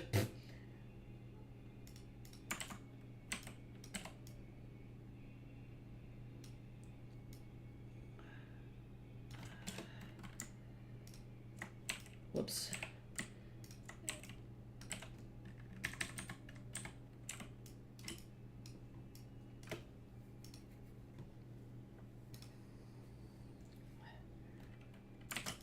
For the last time. Yeah, gothic horror is my favorite, though. I read a lot of the classics. So, Dr. Jekyll and Mr. Hyde, Dracula, Frankenstein, Invisible Man. All of those are some of my favorite works. I really like the exploration of human bullshit, garbage, how people are. I don't know. People are just like psychologically very garbage. And that's what gothic horror is like really good at, is looking at like why people are messed up. So like the new Nosferatu movie, that's definitely my jam. Even though there were a couple of like jump scares in it, I didn't find it to be like that bad. It was mostly just like really messed up psychologically, very spooky ooky. I also write a lot of children's fiction. That's actually typically my genre of choice. My 5 middle grade books, or I have 6 middle grade books. So out of all 9 books that I've published, 6 of them are middle grade. So that's for ages 8 to 11. And then the next biggest age group that I have is young adult, and that's like 2 books out of the 9 that I have. Yeah, and then I have like the only adult book that I have really is or no, I guess no, 1 book out of the 9 is a young adult, and then 2 adult books.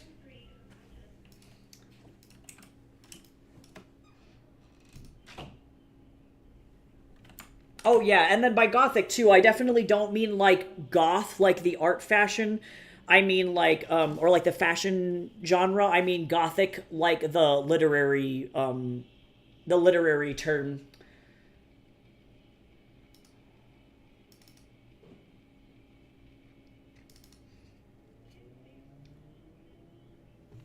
Like specific genre of literary horror from the 1800s. Also, welcome back, Crulio. Oh gosh, which book is your personal favorite? That's a really difficult question to ask. If only because I like them all for different reasons, if that makes sense. Um, but I really like King of Dust is my most successful one. So that's this vampire book. And I think that it's one because it's adult characters and a lot of readers are between the ages of 18 and 25. That's just like the way that goes. But it's got a lot of things that people are looking for in the novel. There is like some LGBT romance, and like it's based on like Dungeons and Dragons, and like, you know, that's very popular right now. Like there's a lot of reasons why it does really well, I think. But like my favorite thing that I've ever worked on is my Brady Von Altus books. Those are my favorite, hands down, full stop. I love them so much, and like I know a lot of people don't really like middle grade novels.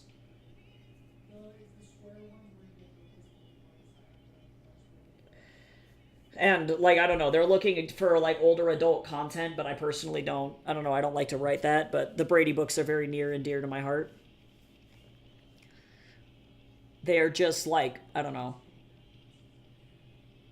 I was a really bullied kid, and I had like a lot of really intense stuff that I went through in my childhood. So being able to write a magical, very like friendly book series for kids to be like, hey, you know, like you're not alone is like really, I don't know, very cool. So welcome back, Crulio. I bought some new stuff. Yeah, if you want to drop the photos either into the chat or the art share in the Discord, you're more than welcome. Yeah, the Brady books are about, let me open up, hold on. This will be easier to explain if I can see. The Brady books are about a kid, his name's Brady. The Brady Von Altus books are about, surprise, surprise, Brady Von Altus. And he's a very ordinary kid with a very extraordinary family. This is Brady. And he has like a dad with a fireball for a head, and an aunt who's a swamp witch, and his uncle is dead because he got hit by a train. And he is just trying to navigate the world and do normal kid stuff, and not really being able to do that. So each book kind of covers a different family member and like all of the nonsense that goes on in his house and in his life.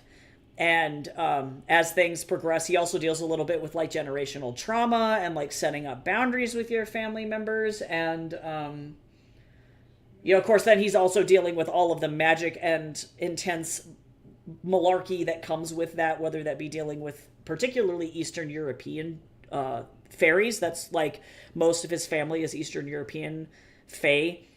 And then also, too, I have like some djinn stuff in here, and changelings and bar guests, and this is his cousin Blockhead. He has a block for a head. He's a YouTube celebrity. Yeah, so they're just very silly. But I always point people to this because I really do like this. My newest book is Mirror Gaze. So this one is not in print. It's just for free online. So I do have a couple of books that are free if anybody wants to check them out. This is effectively, I like to market this one as Frozen but better. So if you liked Frozen but you wish that it had LGBT characters and also didn't have so many plot holes, that's what this is.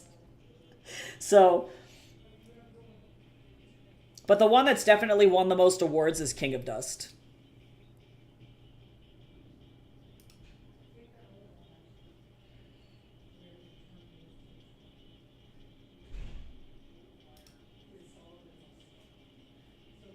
Also, welcome back to the server, Crulio. Remember, if you want to get in, you have to get in there and use the go to the pronoun selection to be let into the rest of the server.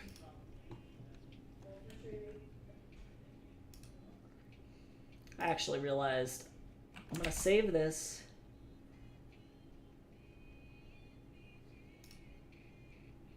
Yeah. Okay, let me go back over here. Man, this thumbnail changed so much. This is what critique is for, guys. Oh my lord.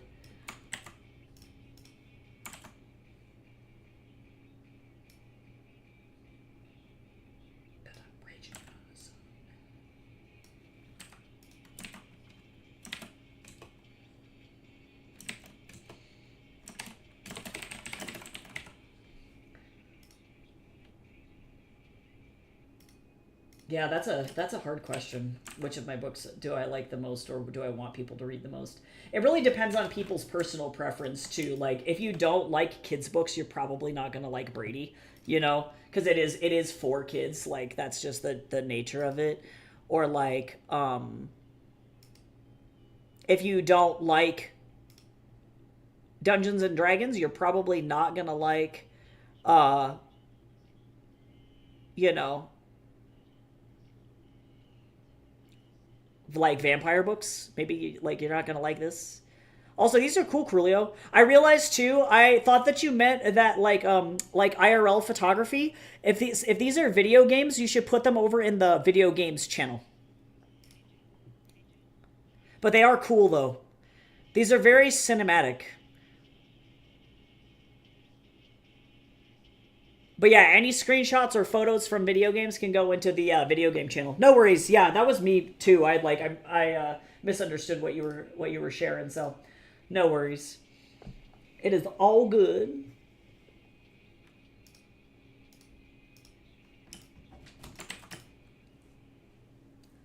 Okay, this is much better.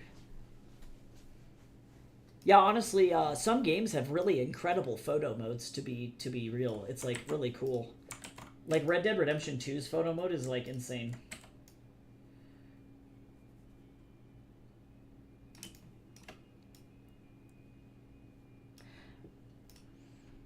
Oh, but yeah, let me if you're interested, if anybody is interested in checking out any of my books, by the way, you can.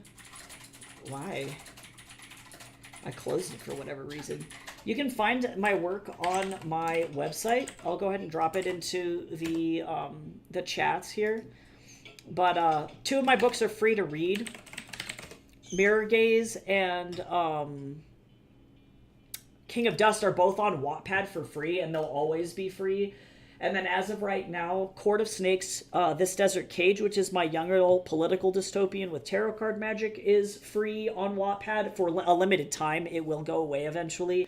And then I'm slowly updating also its sequel, Court of Snakes, Bitter Truth, Honey Justice, which is another one that's like temporary on there for right now. And that will eventually go away. But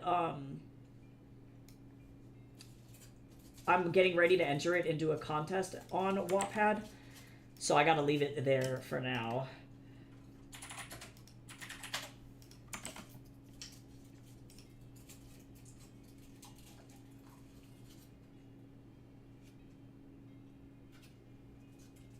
Nice. In summer, I'll get some IRL photos. That's cool. My NVIDIA's crying. No! Oh, thanks, maintenance guy. Wow, that was so fast. They're so speedy. Oh, because I put ultra for the photos. Well, they look great. They look really, really, really good. Yeah, they're very pretty. I really like especially the vignettes and then like the depth of field. Very pretty. They look really, really nice.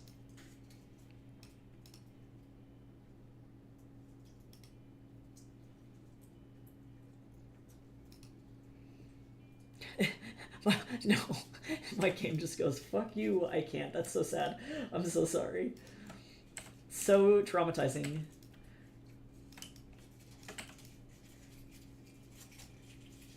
Which game are you taking photos in?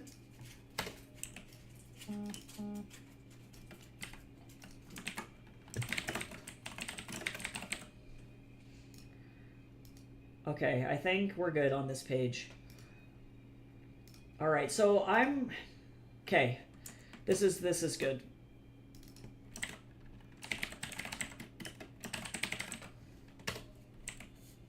All right, I think we're good.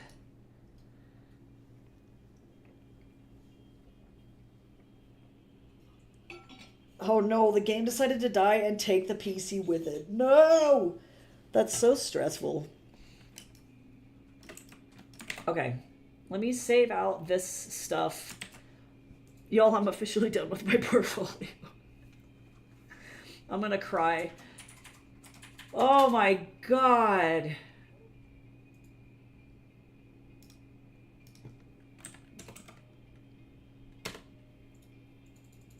I personally like retro style, so a lot of my artworks end up in dark colors and muted tones. Yeah, that's cool. I'm like a huge fan of like neon. So let me see if I can get some like good artwork. Actually, speaking of the Brady books, if anybody wants to read the Brady books just because of the stupid ghost uncle that's in it, where is he? This is like, he's a fan favorite character in the, like, in our stream here. Let me open it up. I'm going to try and not break Photoshop because I have a lot of documents open. Let me close out of this cinematic moments. There we go. But this is Rollo. So this is a lot of the lighting that I like to do where it's like really understated, but then lots of neon, lots of glowing, lots of like 2 or 3 light sources at any time. But I love Rollo to death. He's so stupid. He's so dumb. Stupid dead uncle. But I love him to death. Let me close out of this. Also, thank you, y'all. I'm so excited. I'm so excited to be done. Let me save this out, and then I gotta go and eat, and then come back. I gotta start making announcements for my students and introduce myself for a new semester of summer classes just started, so I gotta, like, teach. And I need to do that before about 1 million people come over here, and then it's really loud, and I can't, like, record.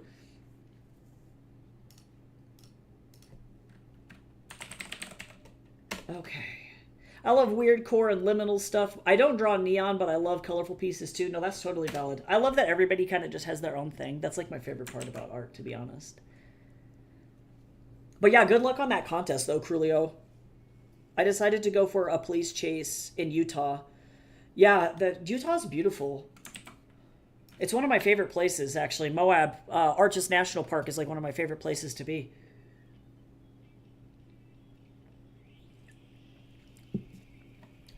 Cool. All right, well, I'm going to be compiling the entire portfolio now. And, holy moly, this took forever. But thank you so much for everybody hanging out and, like, just being cool and joining me on stream today. Thank you to, like, Riddle and also to Viridian and anybody else that joined the stream and followed and subbed and all of that good stuff. You all are amazing, and it's great to see you in here.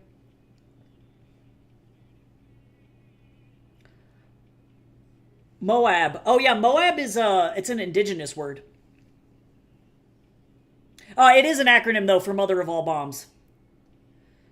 Yeah, Moab is a city. God, it's one of the coolest places ever. I love Moab so much. There's like so many art galleries and stuff. But yes, I am gonna go and eat and then get back into putting together this pitch packet / portfolio for my class, so that way I can just be fucking done. Yeah, I'm going to go. But thank you so much, everyone. I'll be back tomorrow. I'm going to be working on my audiobook and finishing up editing and recording and all of that good stuff. I'm almost done editing the thing, so I should have it done and recorded. So if you want to come see how an audiobook is made, I'll be back tomorrow around the same time. So everyone have a good night, rest well, and I will see you soon. Bye-bye.